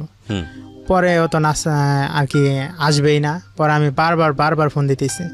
পরে একটা সময় আসার পরে বলতেছি আচ্ছা তোমার কি আমাকে দেখে পছন্দ হয় নাই? পরে বলে সত্যি বলবো? হ্যাঁ সত্যি বলো। না আমি তোমার দেখে পছন্দ হয় নাই। আচ্ছা পছন্দ না হলে তার কিছু করার নেই, জোর করে তার সব কিছু হয় না। ঠিক আছে তুমি এই ফুল আর এটা রাখো, আমি চলে যাই। তো ভাই আমি ওকে এগুলা দিয়া পরে যাওয়ার সময় আমি বলছি ঠিক আছে দাঁড়াও আরেকটা মিনিট দাঁড়াও, তুমি তোমার নাম্বারটা আমার ফোন থেকে ডিলিট করে দিয়ে যাও। পরে ও কী করছে, ও আমার ফোন থেকে ওর নাম্বারটা ডিলিট করে দিছে। তো বাসে যাওয়ার সময় আমি আবার কি করি, ওর নাম্বারটা তো আমি আগেই মুখস্থ করে ফেলছি। আবার ডায়াল করে বলি যা করলা ভালোই করলা, ডাইকা নিয়ে এরকমভাবে না বললেও পারতা, ঠিক আছে ভালো থাকো, এই বলে কাটে দিছি। তো এভাবে কিছুদিন যাওয়ার পরে ও একদিন আমাকে ফোন দেয়। আপনার সম্পর্কে তো আমার তেমন কিছু জানা নাই, আর মানুষের সৌন্দর্য চেহারা দিয়ে তো আর সব কিছু হয় না, তাইলে এক কাজ করেন আবার দেখা করি। আবার দেখা করা সম্ভব না, আমার ভাই এত সময় নাই, আমার ইন্টারনেট চলতেছে, তো আমি খুব ব্যস্ত। পরে বলতেছে ঠিক আছে ইন্টারনেট চলতেছে, তো আপনি সময় কখন পান? পরে বলতেছি সময় আমি বিকালে ছাড়া সময় পাই না, আর তোমার ওইখানে গেলে আমি যদি একবার যাই আসতে আমার রাত 9টা-10টা বাজবে, এত পরিশ্রম কুলাইতে পারবো না, আর আমি টিউশনি করাই। পরে বলতেছি আচ্ছা টিউশনি করান ভালো কথা, তাহলে আমি তো প্রতি শুক্রবার ওই বনানী ডিওএসএসে একটা ওই আল্টার একটা কোর্স আছে, ওইখানে কোর্স করতে যাই, তো ওইখানে আপনি আইসেন। পরে বলতেছি যে না আমি ঠিক আছে আমি আসবো, যাও। পরে শুক্রবার দিন আমি আর যাইনি। ও আমার ফোন দিছে অনেক, আমি যাইনি, কারণ যে মানুষটা নিয়ে যাওয়ার পরে এরকম কথা বলছে ওর প্রতি আমার একটা ইন্টারেস্ট চলে গেছে। তো এরকম যাওয়ার পরে তো আবার কন্টিনিউ ফোনে কথা শুরু হয় আমাদের। হুম। ওই তো তখন আর কি খুব ঘনিষ্ঠভাবে আমাদের কথাগুলো হয়। তো এইভাবে করতে করতে রিলেশনটা আমাদের আগাইতে থাকে, মানে সারা রিলেশন। কেউ কাউরে তখন আর কি বলতেছি না ক্লিয়ারলি যে পছন্দ হয়েছে বা না হয়েছে। হুম। পরে এভাবে করতে করতে জানুয়ারির আগ দিয়ে আমাকে বলতেছে যে স্বামী দেখো, আমি তো এই বিসিএস দেবো, বিসিএস কোচিং করতে হবে, তো এর জন্য আমি ফার্ম গেটে যাব। তো তুমি কি আমাকে কোনোভাবে হেল্প করতে পারো? স্যার আমি তোমার কীভাবে হেল্প করতে পারি? এখন তুমি যদি একটা ছেলে হইতা আমি তোমাকে রুমমেট হিসেবে নিতে পারতাম, তো এছাড়া তো আমার তোমাকে হেল্প করার মতো কিছু নাই, যে আমাকে একটা বাসা খুঁজে দিতে হবে। সেটা তো আমি পারবো না, তোমার পিয়নগিরি তো আমি করতে পারবো না, তাহলে বাসাটা আমি খুঁজতে পারবো না। তুমি এক কাজ করো, তুমি তোমার আব্বুরে নিয়ে বাসা খোঁজা শুরু করে দাও। তবে এতটুকু আমি তোমাকে ঠিকানা দিতে পারি যে কোন কোন এলাকায় গেলে তুমি বাসা পাইতে পারো। তো এভাবে বলার পরে বলছে ঠিক আছে। যেদিন ও ফার্ম গেট আসলো সেদিন ওর বাবা কি করলো, যে জিনিসপত্র নিয়ে আগে চলে আসলো, আর ওকে ওর কলেজের আরেকটা সার্টিফিকেটে, ইন্টারনেট যে সার্টিফিকেট থাকে ওখানে সাইন করানোর জন্য একটা স্যারের সাইন বাকি থাকে, তো ওইটা সাইন করা ও তারপর ফার্ম গেটে আসবে। পরে কি করলো, ওর বাপ তো ওই যে মালপত্র নিয়ে চলে গেছে ফার্ম গেট। পরে আমার ফোন দিতেছে যে দেখো স্বামী, তোমার কথাবার্তা, তোমার সব কিছু আমার ভালো লাগছে, কিন্তু তুমি দেখতে আর কি ভালো লাগে নাই, তবে এটা আমি যেভাবে ম্যানেজ করে ফেলবো। পরে বলছে ঠিক আছে ম্যানেজ করবা, এটা তো আগে করো তারপরে দেখা যাক। পরে বলতেছে আচ্ছা তোমাকে তো একটা কথা আমার জিজ্ঞেস করতে মনে নেই, তো একটা কথা জিজ্ঞেস করি, বলো। যে তুমি তো এখন এমবিবিএস কমপ্লিট করছো, তোমার বয়স তো কম না, 25-26, যদি তাই বয়স হয়ে থাকে তাহলে তুমি কি এর ভিতরে রিলেশন করো নাই? পরে বলতেছে যে এই কথাটার উত্তর আমি তোমাকে পরে দিব। না পরে দিলে হবে না, এখনই বলতে হবে। এটা বলার পরে হ্যাঁ রিলেশন ছিল। যে আচ্ছা তাহলে বলো কার সাথে রিলেশন ছিল, বলতে বুঝো নাই কার সাথে? না বুঝি নাই, তো বুঝলে তো এটা বলতাম না। ও একটা ছেলের নাম বলে, ছেলেটার নাম হলো হাসান। আচ্ছা হাসান, তো এখন কি রিলেশন আছে? বলে পরে বলতে তুমি গাধার মতো প্রশ্ন করো কেন? রিলেশন থাকতো আমি কি তাহলে তোমার সাথে কথা বলতাম? যে না তোমরা আজকালের মেয়ে তো, তোমাদের দ্বারা সব কিছুই সম্ভব। এটা যখন বলছি ও সাথে সাথে চেতে গেছে আর ফোনটা কেটে দিচ্ছে। আমি আর ফোন টোন করিনি। পরে 1টার দিকে আমাকে ফোন দিয়ে বলতেছে আমি আমার ক্যাম্পাসের কাজ শেষ, তুমি চলো আমার সাথে ফার্ম গেটে নামাই দিয়ে আসবা, আর তোমার দেখতে খুব মন চাইতেছে। আল্লাহ, তোমার এই কয়েক ঘন্টার ভিতরে এত পিরিত উঠলো, কারণটা কি বলো তো? পরে বলছে কোনো কারণ নাই, তোমার দেখতে মন চাইছে, তুমি আসবা কিনা সেটা বলো। ঠিক আছে আসবো। তো আমি আমার মামাতো ভাইকে নিয়ে যাই। মামাতো ভাইয়ের বলে দেখেন ভাই, আমার তো এই প্রথম একটা মেয়ের সাথে রিলেশন, তো আপনি আর আমি একসাথে যাব, কিন্তু আপনি আমার চেনেন না, আমি আপনার চিনি না। যদি ওখানে কোনো প্রবলেম হয় আপনি আমাকে একটু সেভ করেন, কারণ প্রবলেমের কথা কেন বলতেছি, ফার্ম গেট এলাকাটা ভালো না। তো এটা চিন্তা করে নিয়ে গেছি। তো পরে বলতেছে যে আমি বিআরটিসি বাসে আছি, তুমি খিলকেতে আসলে আমি তোমার ফোন দেবো, তখন ওই বাসে উঠবা। ভাই সত্যি সত্যি ও কী করছে, খিলকেতে আসার পর আমার ফোন দিয়েছে, আমি বাসে উঠছি। ওঠার পরে দেখি ওই ফাঁকা একটা সিট আছে, ওর পাশে ফাঁকা সিট, ও কাউকে বসতে দেয় নাই। পরে আমি যাওয়ার পরে বলতেছে বসার পরে চুপ করে রয়েছে। কি ব্যাপার চুপ করে আসো, ডাইকে আনলা, চুপ করে কেন? বলতেছে চুপ করে তো আমি নাই, তোমার কিছু বলতে চাই, তো তুমি তো কিছু বলতেছ না। পরে আমি বলতেছি যে তোমার হাতটা একটু ধরবো। ফার্স্ট আমার কোনো মেয়ের আর কি হাত ধরা ওরকম ভাবে। কিন্তু তার আগে তো প্রিয়া আপনার সঙ্গে মোটামুটি রাজি ছিল না যে সম্পর্ক করবে, তারপরেও এই অন এন্ড অফ এক ধরনের যোগাযোগ আছে। রাতে মাঝে মাঝে কথা হইতো, অনেক ঘনিষ্ঠভাবে কথা হইতো। আচ্ছা, নার পরেও ঘনিষ্ঠভাবে কথাবার্তা হতো। পরে এভাবে যাইতে যেতে এমন সময় যখন আর কি মহাখালীটা ক্রস করি, তখন ভাই ওর ফোনে একটা ফোন আসে। ফোন আসলে ও আমার সামনে ফোনটা রিসিভ করে না। আমি জিজ্ঞেস করি এই ফোনটা কে দিছে? পরে বলতেছে কে দিছে এটা তোমার তো জানার বিষয় না, তুমি জানি কি জানা উচিত না, মানে প্রথম দেখাতে ফোন কে দিয়েছে। পরে আমি বলছি যে ঠিক আছে ফোনটা কে দিছে অন্তত বলো। বলে সব সময় সবাইকে সবকিছু বলা যায় না, আর সব সময় সবার ফোন ধরা যায় না, এই একটা উত্তর দিল। তো এভাবে করতে করতে ফার্ম গেট পৌঁছানোর পরে বলতেছে দেখো তোমার বাসাটাকে আমাকে চিনাবা, তোমার বাসা পর্যন্ত আমি দিয়ে আসতাম। সে বাসা চিনবা? ঠিক আছে চিনতেই পারো, চলো। তবে শর্ত আছে। কি শর্ত? বলতেছে ওই গলির মাথা থেকে আমার বাসা পর্যন্ত তুমি আমার পিছন পিছন যাবা, কিন্তু পাশে পাশে যাইতে পারবে না। তো কেন? ওই আব্বা যদি বাইরে থাকে দেখে দেখে ফেলে আরেক বিপদ হয়ে যাবে, তখন তোমার দ্বারা থাপড়ানি বাদ দিয়ে আমার দ্বারা থাপড়ানি শুরু করে দিবে। তো সিজন পয়েন্টের সামনে দিয়ে যখন যাই, ওর হাতটা যে ধরছি এভাবে যাইতে যাইতে ওইখানে আড়ঙের সামনে পর্যন্ত ওর হাত ধরেই চলে গেছে। পরে বলতে এখন ছাড়ো, এখন আমি বাসায় যাবো। ঠিক আছে যাও। পরে ভাই ওকে ওর পিছন পিছন যায় ওর বাসায় চিনে আসি। তো এভাবে করতে করতে 5 তারিখে দিন ও হঠাৎ করে সকালবেলা আমি ফোন দিয়ে বলতেছে যে স্বামী আব্বা তো আমার আজকে বাসায় নিয়ে যাবে। বাসায় নিয়ে যাবে মানে কি? তোমার আব্বা কি আমার কথা টের পাইছে নাকি যে বাসায় নিয়ে যাবে? এরকমভাবে বলতেছ যে না, এখানে আসছি তো এখানে অনেক কিছু জিনিসপত্র আনা হয় নাই, তো আব্বা এর জন্য বাসায় নিয়ে যাবে। আবার ওর ছোট একটা বোন আছে, ওই ছোট বোন তো ওকে নিয়ে আসবে, ও ই করবে। আচ্ছা ঠিক আছে, বাসায় যাবা তাহলে তোমার তো বাসায় যা কয়দিন না কয়দিন থাকো, তোমার তো দেখতে পারবো না, তাহলে তোমার একটু দেখতে মন চাইতেছে, কি করবো? চলে আসো। ওকে। পরে আমি গেলাম, ওই ফার্ম গেট গেলাম। যাওয়ার পরে অনেকক্ষণ দাঁড়ায় রয়েছি, আসে না। পরেও কি করলো, তাড়াতাড়ি আসলো, আর বাবার পিছন পিছন আসলো। পরে যখন বাসে উঠবে তো তখন ও আমার ইশারা দিল যে তুমিও বাসে আসো। আচ্ছা। ভাই আমি ওর পিছন পিছন বাসে উঠলাম। ওর বাবা কি করলো, ওই পিছনে সিটে যায় বসলো, আর ও মহিলা সিটে বসলো। আমি কি করলাম, আমি আর ওই মহিলা সিটে তো আর বসতে পারি না, আমি ওর বাবার পিছনে সিটে বসলাম। বসা ইশারা করতেছি, অনেক ইশারা করতেছে। ও আর মানে ওর বাপরে চেক রাখে তারপর ইশারা দিতেছে। এবং ওখানে গিয়ে আপনি শুনতে পারেন, প্লিজ সাবস্ক্রাইব করতে ভুলবেন না, সাবস্ক্রাইব করার পরে নোটিফিকেশন বাটনটি অন করে নেবেন। ওকে, আমরা যেখানটায় ছিলাম তারপর তো পরের দিন সকালে ডিজাইনটা নিয়ে যাইতেছি। আমি কি করলাম, ওইটা নিয়ে ক্যাম্পাসে পৌঁছানোর পরে সাবমিট করার পরে একটু রিল্যাক্স পেলাম। এরপরে ও ফোন দিয়ে বলতেছে যে স্বামী তোমার সাথে কথা আছে। কি কথা? বলে আমার তো বিয়ে ঠিক হয়ে গেছে। বলে আজই বিয়ে ঠিক হয়ে গেছে মানে তুমি আমার সাথে মস্কারি করতেছো? বলতেছে না, সত্যি সত্যি বিয়ে ঠিক হয়ে গেছে। কেমনে ঠিক হলো? তুমি তো গেলাই গতকাল, আর রাতেও তো তোমার সাথে আমার কথা হইলো, আর সকালবেলাও তো কথা হইলো, এমন তো কোনো কথা বলো নাই। বলতেছে কি যে আমি ঘুমাইছি, ঘুম থেকে উঠে দেখি ছেলে পক্ষ আমার দেখতে আসছে, তোমার না জানাই আসলো। হ্যাঁ আম্মা এখানে চালাকি করছে। আচ্ছা আচ্ছা ঠিক আছে, প্রিয়া এটা বলছে আপনাকে? হ্যাঁ বিয়ে ঠিক হইছে। ওকে, মানে ওকে চেন পরাই গেছে। ওকে। এটা নিয়ে আমি তো অনেক মানে খুব খারাপ লাগতেছে। কয়দিনের মধ্যে মানে ঘটনাটা কয়দিনের মধ্যে? এটা আপনাদের সাথে সম্পর্ক হওয়ার কয়দিনের মধ্যে ঘটনা? 1.5 মাস। 1.5 মাসের মধ্যেই ঘটনা। ওকে। তো আমি বললাম ঠিক আছে। তারপরে আমি ওকে SMS করি, দেখো তোমার ছাড়া ভালো লাগে না, এই না সেই না, তোমার তো আমি অনেক ভালোবাসি, তুমি এক কাজ করো আমার সাথে থাইকা যাও। পরে ফোন দিয়া আমি বললাম, ও ফোনটা রিসিভ করে কিন্তু কোনো কথা বলে না, বাসায় তো কথা বলে না। পরে 2-3 দিন পার হয়ে গেল। 4 দিনের মাথায় আমি বললাম, ফোন না SMS-এ বললাম যে ঠিক আছে বিয়ে করছো, সুখেও শান্তিতে থাকো, যে কয়দিনে যা হয়েছে সব ভুলা যাও। এটা আমি বললাম।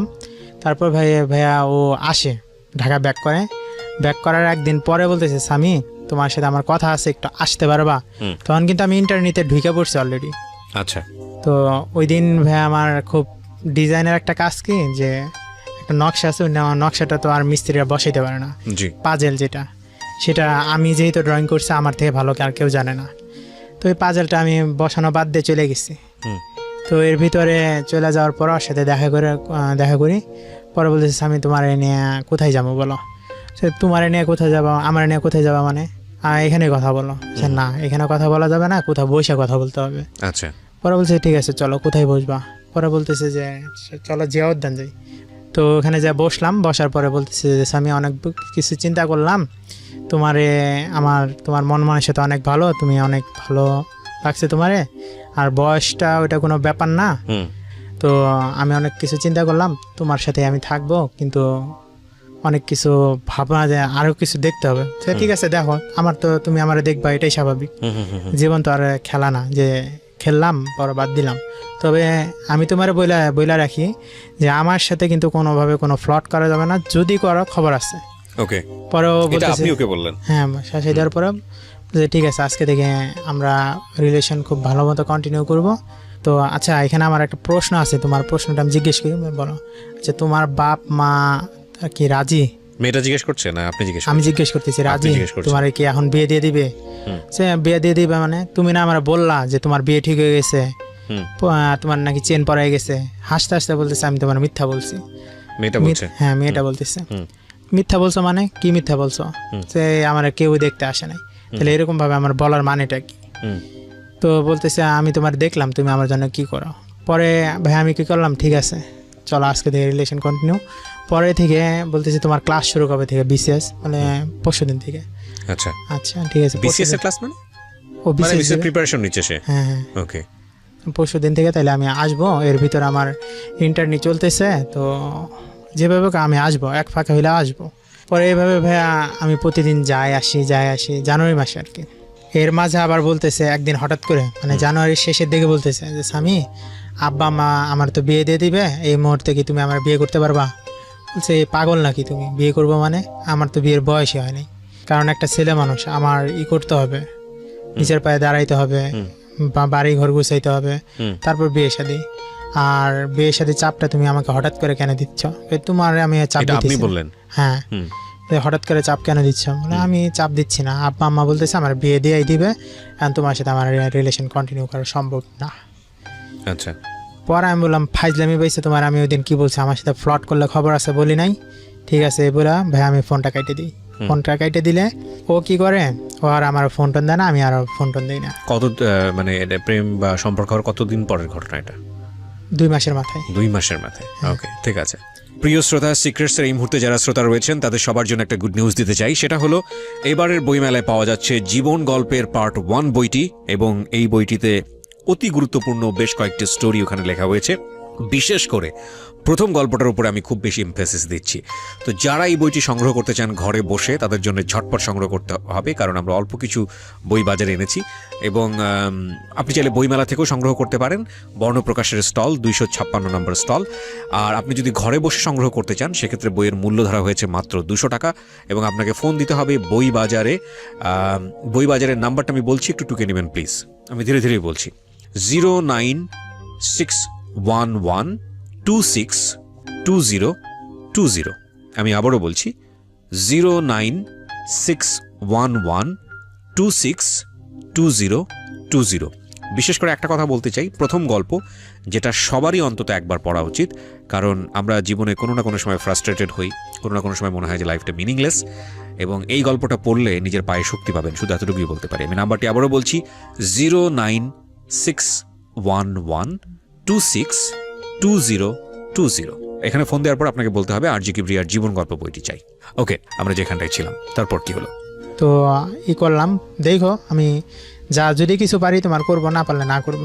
মানে তখন আর কি ওই যে ফোনে যে আমরা ঘনিষ্ঠভাবে কথা বলতাম, ওই ঘনিষ্ঠভাবে ওকে আর কি আকার ইঙ্গিতে বুঝাইলাম যে রেকর্ডিং আমার কাছে আছে, কিন্তু ভাইয়া আদৌ আমি রেকর্ডিং করিনি। তো ভাইয়া আমি অতটুকু বইলা রাইখে দিচ্ছি। রাইখে দেওয়ার পরে ভাবছি ও হয়তো টেনশনে থাকবে, এটাই ওর জন্য ভালো একটা শাস্তি। এইভাবে করতে করতে ফেব্রুয়ারি মাস চলে আসে। ফেব্রুয়ারির 13 তারিখে আমার ফোন দিয়ে বলতেছে যে স্বামী তোমার সাথে আমার সত্যি খুব কথা আছে, প্রয়োজনে তুমি কোথায় আছো সেটা বলো, আমি আসবো। পরে ভাই আমি কি করলাম যে ঠিক আছে 14 তারিখ তো ভ্যালেন্টাইন ডে, ঠিক আছে তাহলে আসবো। তো ভাইয়া ওই দিন আবার অফিস খোলা, অফিস তো আর ওই দিন বন্ধ রাখবে না। ভাই আমি অ্যাবসেন্ট করলাম।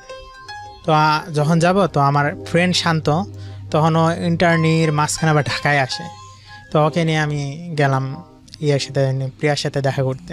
তো ভাইয়া প্রথম ভ্যালেন্টাইন ডে তো আমি কি করলাম, এক বক্স চকলেট কিনলাম, এতগুলা ফুল কিনলাম। কেনার পর ওর সাথে দেখা করতে যাবো, পরে সিজন পয়েন্টের সামনে যা ফোন দিলাম। পরে আসলো, পরে শান্তরে এর মাঝে আমি বলছি তুই চলে যা, কারণ ওর সাথে আমার অনেক কথা আছে, তুই থাকিস না। পরে বলছে হ্যাঁ ঠিকই তো, তগর মধ্যে আমি থাকে কি করবো, ঠিক আছে আমি আমার মতো ঘুরি, তুই তোরা ঘুর। পরে ওকে আমি নিয়ে আমি রিক্সায় করে ওই 7 রাস্তা হাতিরঝিল, আমাদের ক্যাম্পাসের পাশে হাতিরঝিলটা, তো ওই দিকে নিয়ে গেলাম। নিয়ে যাওয়ার পরে বলতেছে বলো আজকে কি বলবা। পরে বলতেছে দেখো স্বামী আমি তোমার কোনোভাবেই মানতে পারতেছিলাম না, মানে বলে তুমি বয়সে ছোটো, তারপরে তুমি এখনো বিয়ের একটা হয় না, আজকে যদি আমার বাবা মা বিয়ের প্রেশার দেয় তখন তুমি কি করবা, তো এই যাই না তোমার সাথে মিথ্যা কথা বলছি। ওরা বলছি প্রথমে মিথ্যা কথা বলছো, এটা পরীক্ষা করার জন্য এটা মাফ করে দেওয়া যায়, কিন্তু এবার মিথ্যা কথা তুমি কেন বলছো।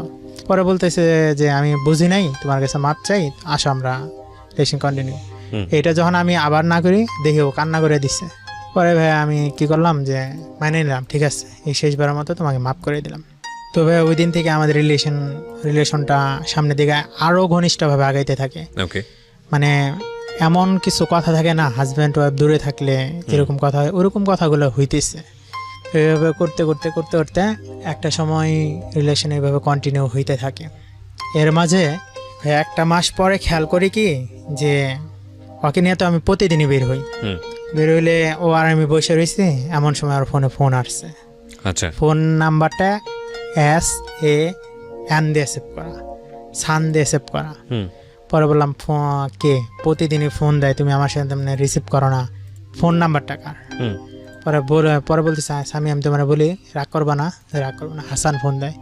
হাসান ফোন দেয় মানে কি? তুমি না আমার বলছো 17 সালের মাঝামাঝি তোমার রিলেশন শেষ, এখন কেন ফোন দেয়? এটা নিয়ে আমি চিল্লাচিল্লি শুরু করে দিলাম। পরে বলতেছে দেখো ও তো ফোন দেয়, আমি তো কথা বলি না।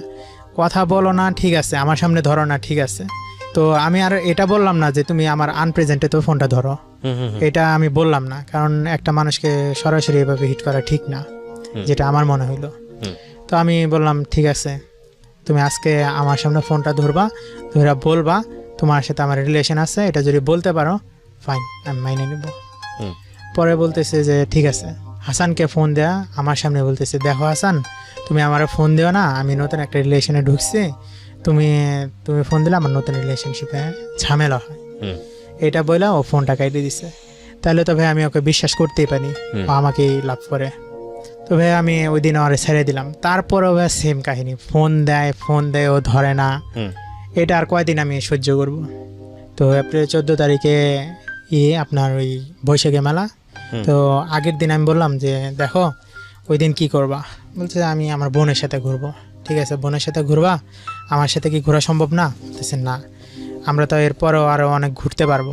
ঠিক আছে, তুমি তোমার বোনের সাথে ঘুরো, তাহলে আমি বাসায় যাই, ফ্যামিলিকে সময় দিই। আমি বাসায় গেলাম, যখনই 13 তারিখে বাসায় আমি পাড়া দিছি, পাড়া দিয়ে ফ্রেন্ড সার্কেলের সাথে স্টল নিয়ে কথা বলতেছি, মানে আমি স্টল দিব। যখন কথা বলতেছি তখন আমার ফোন দিয়ে বলতেছে আমি তুমি কালকে আসো, তো কালকে তোমার সাথেই ঘুরবো। এই তুমি আমার সাথে খেলনা পাইছো, আমার কি খেলনা পাই মনে হয় তোমার? যখন খেলবা খুশি তখন খেলবা, বাদ দিবা। আমি তো বাসায় এসে পড়ছি, তুমি সত্যি সত্যি বাসায় চলে গেছো? হ্যাঁ বাসায় চলে আসছি, ঘোরাঘুরি বাদ। ওই দিন তুমি এক কাজ করবা, তোমার কোথাও যাইতে হবে না, ঘরের মধ্যে বসে থাকবা। আর যদি শুনি তুমি বাইরে গেছো, খবর আসছে তোমার। কে বলছে এটা? এটা আমি বলতেছি। কাকে? আপনার প্রেমিকাকে, মানে প্রিয়াকে? হ্যাঁ। পরেও আমার কমিটমেন্ট করলো বাইরে যাবে না। তো পরের দিন স্টল দিলাম, স্টলে ব্যস্ত থাকার কারণে ফেসবুকে আমি আর ঢুকতে পারিনি। তো তার 2 দিন পরে, তখন আমি বাসায়, 2 দিন পরে দেখি প্রিয়া ফেসবুকে একটা শাড়ি পরার ছবি দিছে। এই তো দেখে আমার মাথা নষ্ট, ও তো বের হবে না, তো যদি বের না হয় তাহলে এই শাড়ি কেন পরলো? তো এটা পরে ও কার সাথে বের হয়েছে, এই তো ফোন দিছে। ফোন দেওয়ার পরে বলতেছি যে তুমি আমার সাথে ফ্লট করলা কেন, তুমি বাইরে বেরোবে না, তুমি বেরোইছো কেন? পরে বলছে কি করবো, আমার ফ্রেন্ডগুলো এসে আমার এত জোরাজুরি করলো, না বের হয়ে পারলাম না, সরি। তো আমি আর ওইটা করলাম না, ধৈরা বসে থাকলাম না, দেখি কন্টিনিউ আবার ঢাকায় ব্যাক করলাম। ঢাকায় ব্যাক করে এইভাবে দেখি মাঝে মাঝে হাসানের ফোন ও ধরে না, মাঝে মাঝে ধৈরা না করে। তো আমি ওকে বললাম যে দেখো তুমি হাসান যে তোমাকে এত কন্টিনিউয়াস ফোন দেয় এই বিষয়টা আমার ভালো লাগতেছে না। পরে বলতেছে যে দেখো তুমি এই হাসানের বিষয়টা কেন এমন করতেছো, হাসানকে তো আমি নাই করছি, তারপরেও ফোন দেয়, খোঁজখবর নেয়, এটা তো দোষের আমি কিছু দেখি না। আমাদের দোষের অদেশের কোনো কথা নাই এখানে, ও ফোন দিতে পারবে না, আর ও ফোন দিলে তুমি ওর সাথে কথা বলো, আমি চলে যাই। পরে বলতেছে না এটা কি কখনো হয় নাকি, আমি হাসানের সাথে নতুনকে অ্যাড হওয়ার জন্য কি রিলেশন বাদ দিয়েছিলাম? তাহলে তুমি আর এরপর থেকে কথা বলতে পারবে না, কমিটমেন্ট করো আজকে। পরে বলছে ঠিক আছে কমিটমেন্ট করলাম। আমার কাছ থেকে বলো, ও বললো যে হ্যাঁ কথা বলবে না। পরে কিছুক্ষণ চুপ থাকার পরে ও আমাকে বলতেছে যে স্বামী তোমাকে আমি আরেকটা কথা বলবো, এটা কথা শুনলে তুমি বুঝতে পারবা। কি বুঝতে পারবো? হাসানের সাথে আমার রিলেশন ব্রেকআপের কারণ কি। ওকে। কারণ আপনি কখনো জিজ্ঞেস করেননি এর আগে ওকে? এর আগে জিজ্ঞেস করলেও ওরকম ভাবে করি নাই, মানে জোর বলছে আচ্ছা হাসান তোমার ছেড়ে দিছে কেন, দিছে কোন এক কারণে, আমি আর জোর করি নাই। পরে বলতেছে যে তুমি এই হাসানের ব্যাপারটা নিয়ে তুমি এমন করতেছো, আরেকটা কথা শুনলে তো এ বলে চুপ হয়ে গেল। পরে আমি যে বললাম যে তোমার আর হাসানের ব্রেকআপের কারণ কি, আজকে আমার খুলে বলো তো। ওরা বলতেছে যে ঠিক আছে বলতে পারি, তবে শর্ত। কি শর্ত? এত শর্ত দাও কেন, কি শর্ত বলে হলো? বলে তুমি আমার ছেড়ে চলে যেতে পারবে না। ঠিক আছে ছেড়ে চলে যাবো না, কথা দিলাম। পরে বলতেছে যে আমি রূপ নামে একটা ছেলের সাথে আমার সম্পর্ক ঠিক ওরকম না, তো পরিচয় হয়েছিল। আচ্ছা, রূপ নামে পরিচয় হয়েছিল, এর আগে হাসানের কথা বললা, আবার রূপ আসলো কোত্থেকে বলো তো? পরে বলতেছে যে দেখো, যখন আমি 8-9-এ পড়ি তখন বাংলাদেশে প্রথম মোবাইল ঘরে ঘরে ঢুকা শুরু করেন। তখন আমার মা একটা ফোন কিনে, তখন ওই 9-10-এ পড়ে গেমস খেলতাম আর রং নাম্বারে মিস কল মারতাম। তো ওইভাবে মিস কল মারছি, তো হঠাৎ ওই এক সময় ফোন আসলে ওইভাবে রূপের সাথে আমার পরিচয়। আমি আর ডিটেল শুনলাম না যে কয়দিন ফোন দিছো না দিছো। তো এখন রূপ নিয়ে কি হয়েছে সেটা বলো। পরে বলে দেখো, রূপ নিয়ে আমার জীবনে অনেক কিছু ঘটে গেছে যেটা শুনলে তুমি সহ্য করতে পারবে না। না বলো, আমি সহ্য করতে পারবো, বলো। পরে বলতেছে যে রূপ আমার সাথে 8-9-10 এই 3 বছর ওর সাথে আমার 1-2বার কথা হয়েছে, একবার দেখা হয়েছে স্কুলের সামনে, একবার দেখার 2বার কথা হয়েছে। শেয়ার হচ্ছে এবং ওখানে গিয়ে আপনি শুনতে পারেন। প্লিজ সাবস্ক্রাইব করতে ভুলবেন না, সাবস্ক্রাইব করার পরে নোটিফিকেশন বাটনটি অন করে নেবেন। ওকে, আমরা যেখানটায় ছিলাম তারপর পরে বলতেছে রূপ তখন হাসানের সাথে তখন আমার রিলেশন। রূপ একদিন ফোন করে বলতেছে দেখা করতে। আচ্ছা, দেখা করতে বলছে, তুমি দেখা করতে গেছো? আগে শুনো তারপর বলি। আচ্ছা বলো। পরে বলতেছে যে দেখা করতে বলছে। রূপের কথা তখন আমি হাসানরে বলি নাই। তো রূপ আমার যেহেতু দেখা করতে বলছে, আমি উত্তরা হাউস বিল্ডিং গেছি দেখা করতে। তো ওইখানে রূপের সাথে দেখা হয়, রূপ আমার একটা আইসক্রিম কিনে দেয়। তো আর ওই দিন আমার প্রপোজ করে, আইসক্রিম খাইতেছে, এমন সময় বলতেছে জানিস আমি তোমারে ভালোবাসি। আচ্ছা ঠিক আছে, প্রপোজ করতেই পারে। প্রপোজ করার পর আমি হাসানের কথা বলছি, পরেও আমার ট্রিট করলো যে হাসান রে সে মাইরা ফেলবে। আচ্ছা, মাইরা ফেলবে মানে রূপ মাইরা ফেলবে? রূপ কি এমন হয়ে গেছে যে মাইরা ফেলবে? বলে সেটা আমি পরে বলি, তারপর শোনো। হ্যাঁ বলো। বলতেছে যে রূপ এভাবে আমার মাঝে মাঝে ফোন দেয়, এটা আবার হাসান একটা সময় ধরতে পারে। রূপ নামে একটা ছেলের সাথে আমি কথা বলি, এভাবে রূপের সাথে কথা হইতো, কিন্তু আমি কি করতাম, ফোনটা রিসিভ করে ফালায় রাখতাম। পরে বলতেছে যে এভাবে আমাদের চলতে থাকলে এক বইমেলা আসে, তখন বইমেলায় আমি ঘুরতে আসলে রূপ একদিন আমার তো ফলো করতেছে। এর মাঝে আমি হাসানের সাথে কি কথা বলি না বলি, কি কোথায় যায় না যায়, রূপ এগুলো ইনফরমেশন পাইতেছে।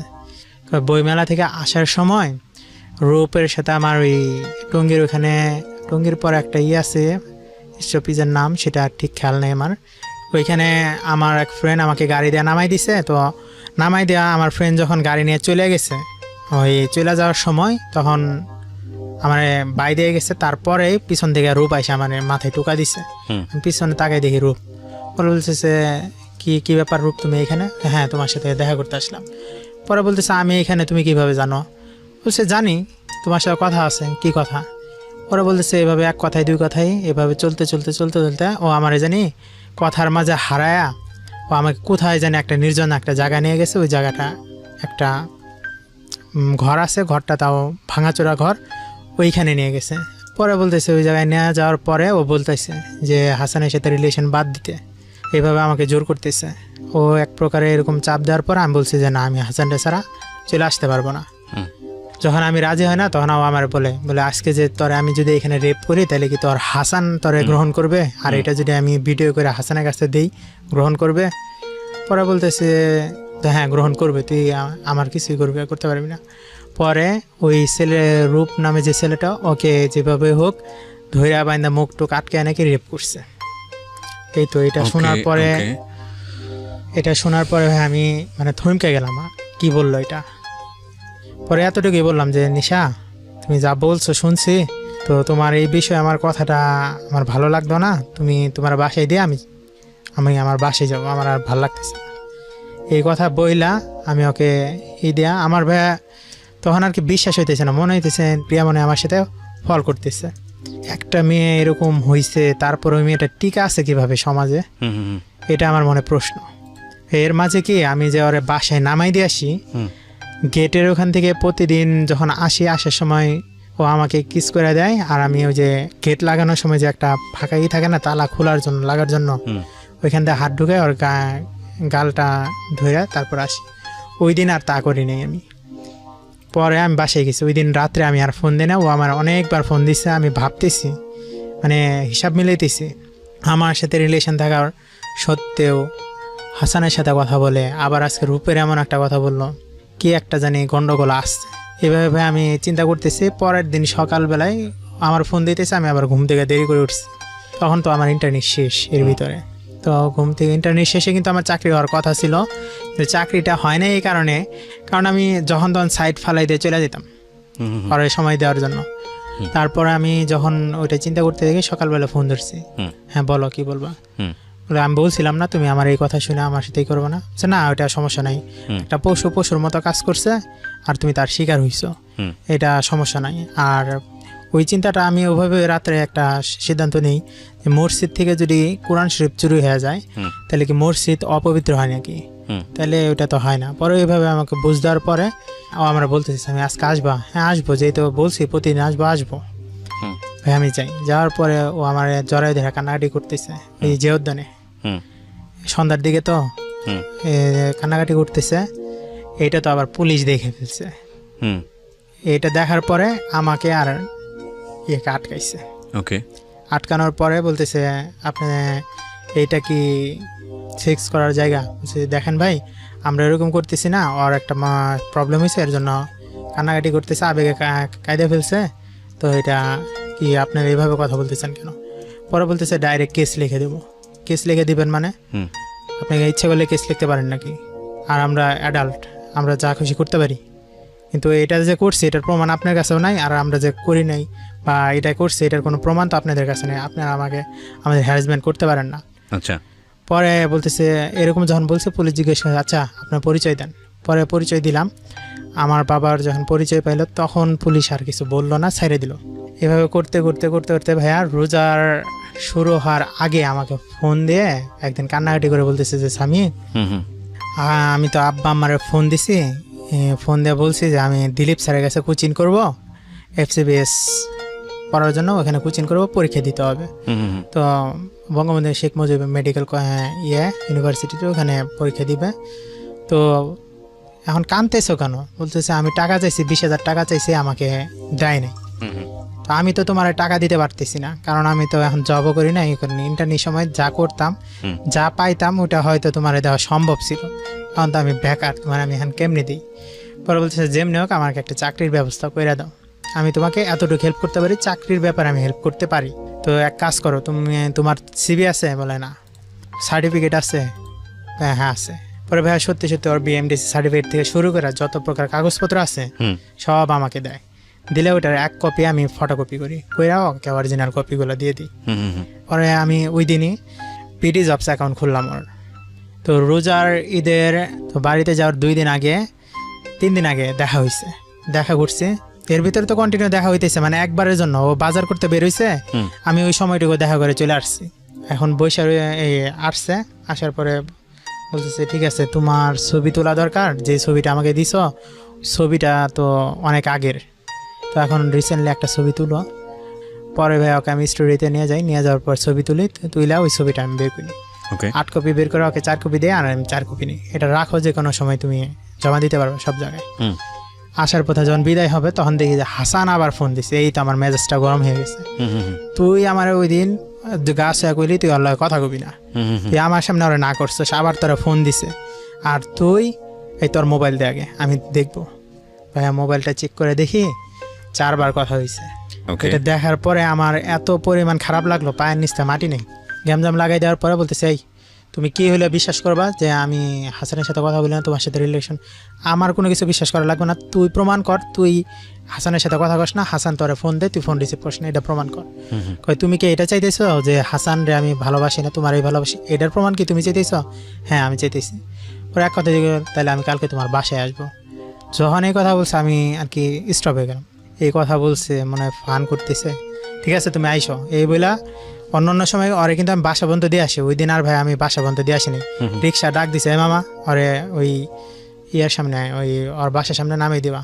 পরের দিন সকালে ঘুম থেকে উঠতে তো দেরি হইতেছে, ওর ফোনে ঘুম ভাঙছে। এই কি হয়েছে সকাল এত সকালবেলায় ফোন দিছে? আমি খিলক্ষেত তোমার বাসায় আসবো। এই পাগল হইছো? যে মানুষটারে আমি কখনো বাজার করবে ফার্ম গেটে আসা আমি বাজার করতে দিই না, আর তুমি খিলক্ষেত আসছো, এটা আমার বিশ্বাস করতে।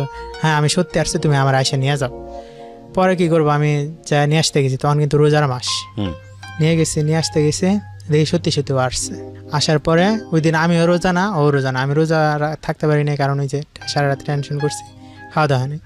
আর রুমমেটরাও যে যার মতো চলে গেছে অনেক আগে, তো রুম তো ফাঁকা, তাহলে আনাই যায়। তো ভাই ওকে আমি আনার পরে ও পয়সা কী করছে, আমার ওয়াইফাইয়ের ওখানে জাস্ট ওর ফোনটা বের করে ওয়াইফাই কানেক্ট করছে। এই তো হাসানের ওইখান থেকে ইমোর থেকে কয়েকটা মিস কলের মতো আর কি রিং বাজলো। ওকে, এই তো আমার তো মাথা আরও গরম হয়ে গেল। যখন গরম হয়ে গেছে তখন এই তো বাসা বাড়ির মধ্যে ওরকম চিল্লাচিল্লি করতে পারি না। পরে ওর সাথে সাথে আমার জড়াই ধরে বলতেছে, বাবু সত্যি আমি হাসানের সাথে আর কথা বলি নাই, করি না, তুমি বিশ্বাস না হলে কিছু করার নাই, আজকে তোমার বাসায় আসলাম তাও বিশ্বাস করতেছ না।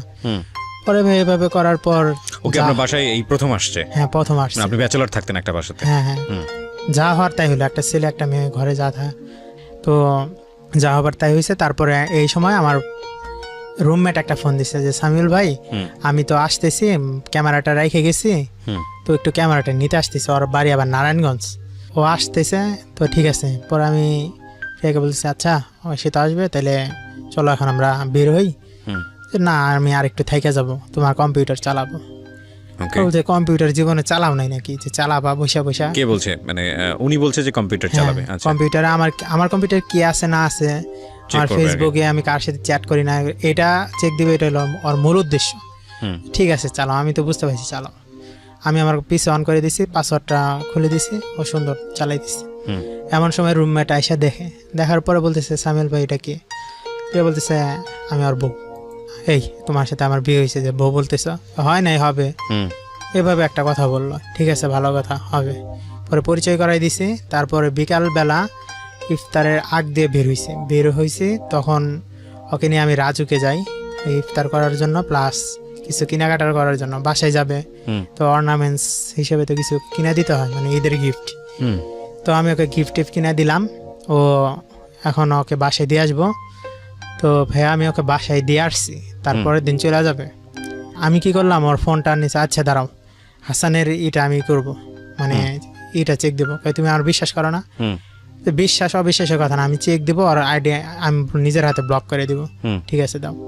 ভাই আমি ওর ফোনটা নিয়ে চ্যাট হিস্ট্রিতে গেলাম, কিচ্ছু নাই। তাহলে তো ওকে আমি আর কোনোভাবে অবিশ্বাস করতে পারি না। ঠিক আছে, সুন্দর মতো আমি ব্লক মেরে দিলাম। ব্লক মেরে দেওয়ার পরে তো ওকে রাইখে আসছি। রোজার যে বাসায় গেছে তার পরের দিন ইন্টারন্যাশনাল মেডিকেল কলেজ থেকে ওকে ফোন দেওয়া হয়েছে যে আপনি অ্যাপ্লিকেশন করছেন, তো এখান থেকে মেডিকেল অফিসার লাগবে আমাদের, আপনার ইন্টারভিউ আছে, আসেন। পরে আমি কি করলাম যে ঠিক আছে, তোমাকে যেহেতু ফোন দিছে, ঈদের পরের একদিন পরে তুমি চলে আইসো, পরে আমরা যা দেখা করব। ওই দিন ভাইয়া আমারও একটা এক্সাম থাকে, মানে ওই ডিপ্লোমা পড়াকালীন আমার একটা রেফার্ড পরীক্ষা থাকে, কারণ একটা 5th সেমিস্টার আমি একটা সাবজেক্ট ক্রস খাই, রেফার্ড পরীক্ষা আর এদিকে ওর চাকরি ইন্টারভিউ। তো রেফার তো আমি এর পরেও দিতে পারবো, সমস্যা নেই। তাহলে ওকে চাকরি ইন্টারভিউতে নিয়ে যাই। মেয়েটা যখন FCPS পড়বে তাহলে ওকে হেল্পটা করি। তো বাসে উঠছে, বাসে উঠা বলছে রাতে তো তোমার মনে হয় ঘুমায় নাই, তো এক কাজ করো তুমি ঘুমাও। ভাই আমার মনটা জানি ক্যান বাড়ি দিছে, ঈদের একটা দিন হাসান তোরা ফোন দেওয়ার কথা, যেহেতু এমনি রেগুলার দেয়, হাসানের সাথে ফোন দেওয়ার কথা। তো এই হিসেবে আমি বাড়ি দিয়ে নিছি, ও ফোনটা দিচ্ছে। তো ফোন দেওয়ার পরে ও যখন আমি ক্যান্ডি ক্লাস গেমটা খেলতেছি, হঠাৎ করে আমি যখন খেয়াল করলাম ও ঘুমাই গেছে, তখন ভাই আমি ইমোটা চেক দিলাম। ইমোটা চেক দেয়া এত বাজে পরিমাণে চ্যাট দেখলাম যেটা বলার মতো না হাসানের সাথে। ভাই ওর প্রতি তখন এত ঘৃণা ধরে গেছে, ওরে মাথাটা এরকম ধাক্কা দিছে, তুই আমার পাশে বসবি না, তুই উঠ, আমি ওই পাশে যাই বসুম, তুই এই পাশে বসবি। আর এই পাশে রেখে আমি ওই পাশে চলে গেছি। কেন এরকম করতেছেন জিজ্ঞেস করতেছেন নাকি বুঝে গেছে যে আপনি? বুঝে গেছে যে ইমোটা তো এই করে আমি হাতে নিয়ে, আর ফোনটাও আর হাতে দিতেছি না। ওই ছোট ফোনটা নিয়ে আমি সরাসরি ডাইরেক্ট হাসানরে ফোন দিছি। হাসানরে ফোন দিয়ে যখন জিজ্ঞেস করি, হাসান কিছু বলে না, আমাকে এক কথায় আটকাই দিল। তুমি বলার কে, যা করার ওটা আমি প্রিয়ার সাথে করছি, তুমি কে, তোমার চিনি, আর তোমার ওর ফোন তোমার হাতে কেন? তো আমি বলছি যে এরকম যে করছ, তোদেরকে এখন রিলেশন আছে কেন? না রিলেশন নেই। এমন করলি কেন? আমার ইচ্ছা। এরকম যখন বলছে তখন আমি আর হাসানের সাথে কোনো কথাই বলিনি, ফোনটা রেখে। হাসানের সাথে যে এগুলা করছস, ক্যান করছস, তাহলে তুই আমার সাথে এতদিন ধরে ফাইজলামি ক্যান করলি? পরে বলতেছে যে আমি কোনো ফাইজলামি করি নাই, ও বলছে আমি অন্য কিছু করি নাই। এমন সময় পিছ থেকে জড়াই ধরে বলতেছে আমি আমার ভুলে গেছে, এরকম ভুল করা আমার উচিত হয় নাই, আমি এই ভুল আর হবে না, আর যা হয়েছে এটা তো আর আমার অপরিচিত কিছু না, ওর সাথে আমার 6টা বছর রিলেশন ছিল। এরকম যখন কথা বলা করছে, ভাই আমি তারপরেও মানিনি, আমি রিলেশন রাখবো না। খালি কী করছে, ও সরাসরি আমার পায়ে ধরে পড়ছে, আমি আমার ভুল হয়েছে, আমি এটা করবো না, মাফ করে দাও। পরে অনেক ছেলে মেয়ে আয়সা বলতেছে, ভাই আপনাদের ভিতর কী হয়েছে জানি না, তবে যাই হোক মিউচুয়াল করে ফেলেন, এটাই ভালো। তো এইভাবে যখন হইলো, তো ওকে আমি মাফ করে দেয়া, ওকে আমি আবার নতুন করে মাইনে নিলাম। মাইনে নেওয়ার পরে এভাবে রিলেশন কন্টিনিউ হইতেছে। এর 7 দিন পরে ভাই জব হয়, জবের ইন্টারভিউ দিতে আমি নিয়ে যাই। ওর জবটা ইন্টারভিউ দেওয়া আসার পরে সন্ধ্যার ভিতরে ওকে ফোন দেওয়া হয় যে ওর জব হয়ে গেছে। পরের দিন ফার্স্ট অফিস, তো আমি কি করলাম, একটা ফ্রেন্ডের কাছ থেকে আমি কিছু টাকা লোন নিলাম। লোন নিয়ে ওকে সুন্দর মতো গুছাই গেছে দেওয়ার জন্য যা যা লাগে আমি গুছাইলাম, মানে ওকে একটা জায়গায় দিয়ে আসবো, করবো। আর এদিকে তো আমার পকেটে টাকা নেই। তো আমি পরের দিন ওর বাসায় সেই আগের মতো ফজরের নামাজ পড়ে বেরোইছি। বেরোয় ওকে নিয়ে ডায়ালাইসিস সেন্টারে যায়, ওকে আমি বসাইছি। বসাই নিজে বসে থাকছি প্রথম 3 দিন, নিজে বসে থাকা ওকে আমি অফিস করাইছি ফুল টাইম। তো 16 দিনের মাথা থেকে বলি যে দেখো, এখন তো তুমি বুঝা গেছো কই কি না কি করতে হয়, তো একটু কষ্ট করো, আমিও একটু চাকরি বাকরির চেষ্টা করি। 16 দিনের মাথা থেকে যখন ওকে দিয়ে আসা নিয়ে আসা বাদ দিই, তখন দেখি আস্তে আস্তে ও জানি আমার সাথে কথা বলা কমায় দেয়, সব কিছু কমায় দেয়, আবার ওর ফোন বন্ধ পাই। তো এইভাবে করতে করতে করতে করতে আমি একটা সময় বোঝা যাই যে ও হয়তো নতুন কোনো নাম্বার নিচ্ছে, আর এর ভিতর ওর স্যালারি হয়েছে। কিছুদিন পরে বলতেছে, সামি বৃহস্পতিবার দিন তুমি আমার ফোন দিও না, আম্মা আসবো, আম্মা আসলে তো জানো কথা বলতে পছন্দ করে না। আমার মনে সন্দেহ ঢুকলো, আর আম্মা আসবে, আচ্ছা আসতেই পারে, যাই হোক ওই বৃহস্পতিবার আমি ফোন দিইনি। শুক্রবার দিন সকালে ওকে আমি ফোন দিছি, ও ফোন রিসিভ করে দেয়, আমি বাইরে আসি, আম্মার সাথে বাইরে। ওর মা তো কখনো ওর নিয়ে বাইরে যায় না, এটা আমার মনে প্রশ্ন। আমি কি করলাম, ওর ছোট বোনকে ফোন মেসেজ করলাম যে আপু তুমি কই, আন্টি কই। আচ্ছা আমি গোপালপুর। আন্টি কই বাসায়? কোন বাসায়? ঢাকা না গোপালপুর? আমি আম্মা দুইজনে বাসায়। এই তো আমার সাথে মিথ্যা কথা বলছে। আমি সাথে সাথে উঠে চলে যাই। ও এর মাঝে কি হয়েছে, ওই যে বাসে যে আমার একটা মেয়ে কেলেঙ্কারি একটা। আমি আপনাকে থামাচ্ছি এই কারণে যে আমি বুঝতে পারছি যে আপনার এই ফেরিস্তি অনেক বড় হবে, so we should not continue this story. আমি শুধু কয়েকটা প্রশ্ন করবো আপনাকে, প্রশ্নের উত্তর দিলেই আমি বুঝে যাবো যে আসলে ঘটনার শেষে কী হয়েছে। আমি যেটা বুঝতে পারছি যে এখানে আপনি সব কিছু করেছেন আর সব ভুল সেই করেছে, এটা আপনার কথা অনুসারে। আপনার ভুলের জায়গাটা আমি একটু পরেই আপনাকে প্রশ্ন করলেই ক্লিয়ার হয়ে যাবে, কিন্তু তার আগে আপনি আমাকে বলেন, মেয়েটা কি আপনার সঙ্গে এখন আছে না নাই? নাই। আচ্ছা নাই। কতদিন যাবত নাই? এই ডিসেম্বর 9 তারিখ ওর সাথে আমার লাস্ট দেখা। আচ্ছা, তার মানে আপনাদের কি ব্রেকআপ হয়ে গেছে? ব্রেকআপ হয়ে গেছে। দুই সাইড থেকে হয়েছে, মানে আপনাকে সে এখন আর পাত্তা দেয় না, নাকি আপনি তাকে পাত্তা দেন না? সহজ বাংলা যদি বলি, ও আমাকে পাত্তা দেয় না। ও আপনাকে আপনি এখনো তাকে চান, কিন্তু সে আপনাকে আর পাত্তা দেয় না। না, আমি এখন আর তাকে চাই না। আপনিও চান না? না। ওকে, কিন্তু আমার সাথে এরকম ফ্রড করছে, এর একটা আমি শুনলাম ওর ফ্যামিলি থেকে আপনার এগেইনস্টে অ্যাকশনও নেওয়া হয়েছে, লিগ্যাল অ্যাকশন নেওয়া হয়েছে, কারণ মাঝখানে আপনি বোধহয় খুব বেশি নড়াচড়া করেছিলেন যে কিছু একটা করেন। কি করেছিলেন? আমি ওই যে ফেসবুকে আমি আর কি, ও যখন আমাকে ছেড়ে চলে যায়, আমি সবচাইতে মানে আমি সরি টু সে, আপনি মন খারাপ করবেন না, this is the scenario of Bangladesh. আমাদের ছেলেরা মনে করে যে একটা মেয়ের সম্ভ্রম হানি করলে, বা যদি বলি মেয়ে না, এভাবে বলি যে অপরপক্ষের প্রেমের ক্ষেত্রে অপরপক্ষের সম্ভ্রম হানি করলেই এটা হচ্ছে সবচেয়ে বড় অস্ত্র। বেসিক্যালি আপনাদের দুজনের মধ্যে একটা খুব ভালো অন্তরঙ্গ সম্পর্ক ছিল, সেই সময়কার কিছু ডকুমেন্টস আপনি ফেসবুকে পাবলিশ করেন, রাইট? ডকুমেন্টস, হ্যাঁ। আচ্ছা, এটার পরে কি রেজাল্ট দাঁড়ায়? এটার পরে যখন হয়, তো ওর ফ্যামিলি আমার নামে জিডি করে, আর ওর দুঃসম্পর্কে কি পাবলিশ করেন আপনি ফেসবুকে? ওই যে ওর সাথে আমার যা হয়েছে প্রথম থেকে শুরু, আমার সাথে নিজে লিখে লিখে এগুলো পাবলিশ করেন, কোনো ডকুমেন্টস ছাড়াই? হ্যাঁ, ডকুমেন্টস আছে, ওর সাথে আমার ছবি আছে, এটা আছে, মানে ফেসবুকে দিলেন? এই জড়াই ধরে যে ছবি উঠছে। কবে করেছেন এটা? এটা এই ডিসেম্বর শেষের দিকে। আচ্ছা, এগুলোর প্রেক্ষাপটে ওর ফ্যামিলি আপনার এগেইনস্টে জিডি করেছে, এই ডকুমেন্টসগুলো জিডি করছে অন্য কারণে। অন্য কারণটা বলতে কি, ওর মাকে আমি ফোন করে বলছি যে আন্টি আপনার মেয়ের সাথে তো আমার রিলেশন ছিল এই কয়দিন, আপনি মেয়ে কেন জানি আমার সাথে এরকম বাজে বিহেভ করতেছে, এটা তো ঠিক না, ওকে বুঝান যে একটা ছেলের সাথে এমন করা ঠিক না। ব্রেকআপ হইতেই পারে, এটা কোনো সমস্যা না, কিন্তু ব্রেকআপটা যদি বিশ্বাস ভঙ্গের কারণে হয়, সেটা রেজাল্ট খারাপ হয়, আপনাকে একটু বোঝান। পরে বলতেছে যে তুমি তো লোভী, তুমি আমার মেয়ে ডাক্তার, তাই তুমি আমার মেয়ের পিছনে ছুটছো। ওকে ফাইন, ওর ফ্যামিলি থেকেও এক ধরনের নেগেটিভ রিঅ্যাকশন ছিল, আপনার ফ্যামিলি থেকেও এক ধরনের নেগেটিভ রিঅ্যাকশন ছিল। আমার ফ্যামিলি থেকে কিছু না, আমার ফ্যামিলি থেকে আমাকে দোষ দিছে। না না না, আপনার ফ্যামিলি থেকে তো মেয়েটাকে মেনে নেওয়া হয়নি, আপনি সেটা বলছিলেন, আপনার মা তো না আমার করেছে family বারবার, থেকে মানে না। রাইট, আমি সেটাই বলছিলাম। তো সব কিছু মিলিয়েই আপনার জায়গা থেকে আপনি বারবার মেয়েটার দিকে ছুটে গেছেন, ব্রেকআপ করেছেন আবার ছুটে গেছেন, ব্রেকআপ করেছেন আবার ছুটে গেছেন, বিকজ আপনি এক ধরনের এফেকশনের মধ্যে ছিলেন, আপনার জায়গা থেকে এটা ফার্স্ট লাভ। আর আপনার জায়গা থেকে আপনি যা বলেছেন এই 2 ঘন্টা জুড়ে আমি যেটা শুনছিলাম যে প্রচুর ভুল মেয়েটার, এত ভুলের পরেও আপনি বারবার ওর সাথে ব্রেকআপ করেছেন, বারবার ওর কাছে ফিরে গেছেন। আজকের এই সিক্রেটস এই কথাগুলো আপনি কেন বললেন, এটা আপনি আগে বলেন।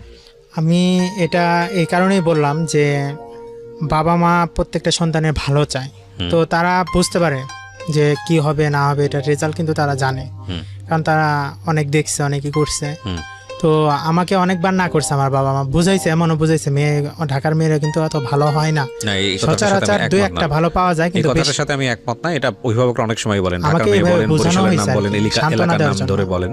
হ্যাঁ, আপনাকে সান্ত্বনা দেওয়ার জন্য বলেছে, বাট আপনি রেডিওতে যেহেতু বলছেন সেই জায়গাটা থেকে আমাকে অবশ্যই এটাকে প্রিটেন্ড করতে হবে, পরে খণ্ডাতে বলতেছে হবে আর কি। যে ভালো হয় না, তো ওইটার কাছে যাও না, আর সিনিয়র যেই তো সেই তো এখানে একটা গন্ডগোল আছে, দেখো তুমি মেয়েটা তোমার কষ্ট দিবে। হুম। এটা যে যেদিন আমার বাপ যে কয়টা মানুষের সামনে বলছিল, আমি আমার বাবাকে একটা এমন একটা কথা বলছি যে কারণে অনেক একটা মানে তাকে অসম্মান করছি আমি। হুম, হুম, হয়তো তার মনের ওই কষ্ট থেকে আজকে আমার এই পরিণতি, মানে যে মানুষটা আমার সাথে এত ঘনিষ্ঠ একটা সম্পর্ক করছে হাজব্যান্ড ওয়াইফের মতো, সে মানুষটা আমাকে ছাইরা যাবে এটা আমি বিশ্বাস করতে পারিনি। বিকজ অফ ওকে ফাইন, এটা ইস ইউর বিলিভ, এগুলো আপেক্ষিক ব্যাপার, একজন বিলিভ করবে একজন করবে না। বাট আমি একটা জিনিস যেটা বলি, এখানকার আজকের সবচেয়ে বড় সিক্রেটসের 2টো জিনিস। একটা হচ্ছে যে 1 বছরের সম্পর্কের মধ্যে আপনাদের মধ্যে এত কিছু হয়ে গেছে, এটা কি আসলে আমরা আমাদের অস্থির একটা সময় সম্পর্কের জায়গাটা থেকে, মানে সব কিছু অনেক বেশি ইজি অ্যাক্সেস করা যায় বলেই কি আমরা এরকম একটা সম্পর্কের মধ্যে চলে যাচ্ছি কি না, এটা নিয়েও একটু কথা বলার আছে, এক। আর 2 নম্বর যেটা, সেটা হলো যে আপনি যে কাজটা করলেন ফেসবুকে ওর সম্পর্কে বলে, ওর সম্পর্কে জানান দিয়ে দেওয়া, এটা করা ওটা করা, আমার সঙ্গে আমার এটা ছিল এটা ছিল এটা ছিল, আমার ধারণা যে আপনি যখন এই কাজটা করেছেন খুব প্ল্যান করে করেন নাই, উগ্র মস্তিষ্কে মাথা গরম ছিল, ধাম করে ফেলেছেন। আমি এই ঘটনার প্রেক্ষাপটে 2টা জিনিস আপনার মাথায় রাখা উচিত। এই কারণে বলছি যে রেডিওটা অনেকেই শুনছে এবং এরকম ভুল অনেকেই করে।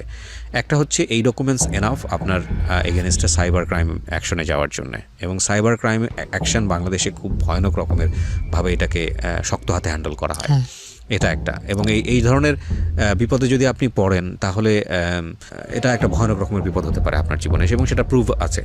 সো এটা একটা বিষয়। এক, আপনি যদি এটা করে থাকেন আপনার ইমিডিয়েটলি এটাকে ডিলিট করে, ডিলিট করে ফেলছি। এক। 2 নম্বর যেটা, সেটা হচ্ছে যে যদি আমি শাস্তির জায়গার বাইরে গিয়ে বলি, মানবিক জায়গাটা থেকে, আচ্ছা এতে কি প্রমাণ করতে চাইলেন আপনি? ধরেন আপনি ও যে ও একটা ভালো মেয়ে না, ও একটা খারাপ মেয়ে, ওর সঙ্গে আপনি এটা করেছেন ওটা করেছেন, এতে কি প্রমাণ হয়? আপনি খুব ভালো প্রমাণটা আমি এটা করতাম না, করছি না না না, আমি আপনাকে যে প্রশ্নটা করেছি সেই প্রশ্নের উত্তরটা দেন। সেটা হলো মেয়েটা আপনার সঙ্গে এটা করেছে, আপনি যেটা ফেসবুকে স্ট্যাটাস দিয়ে আপনি লোকজনকে যেটা বোঝাতে চাইলেন সেটা হচ্ছে মেয়েটা আপনার সঙ্গে কাজটা ঠিক করেনি, তাই তো?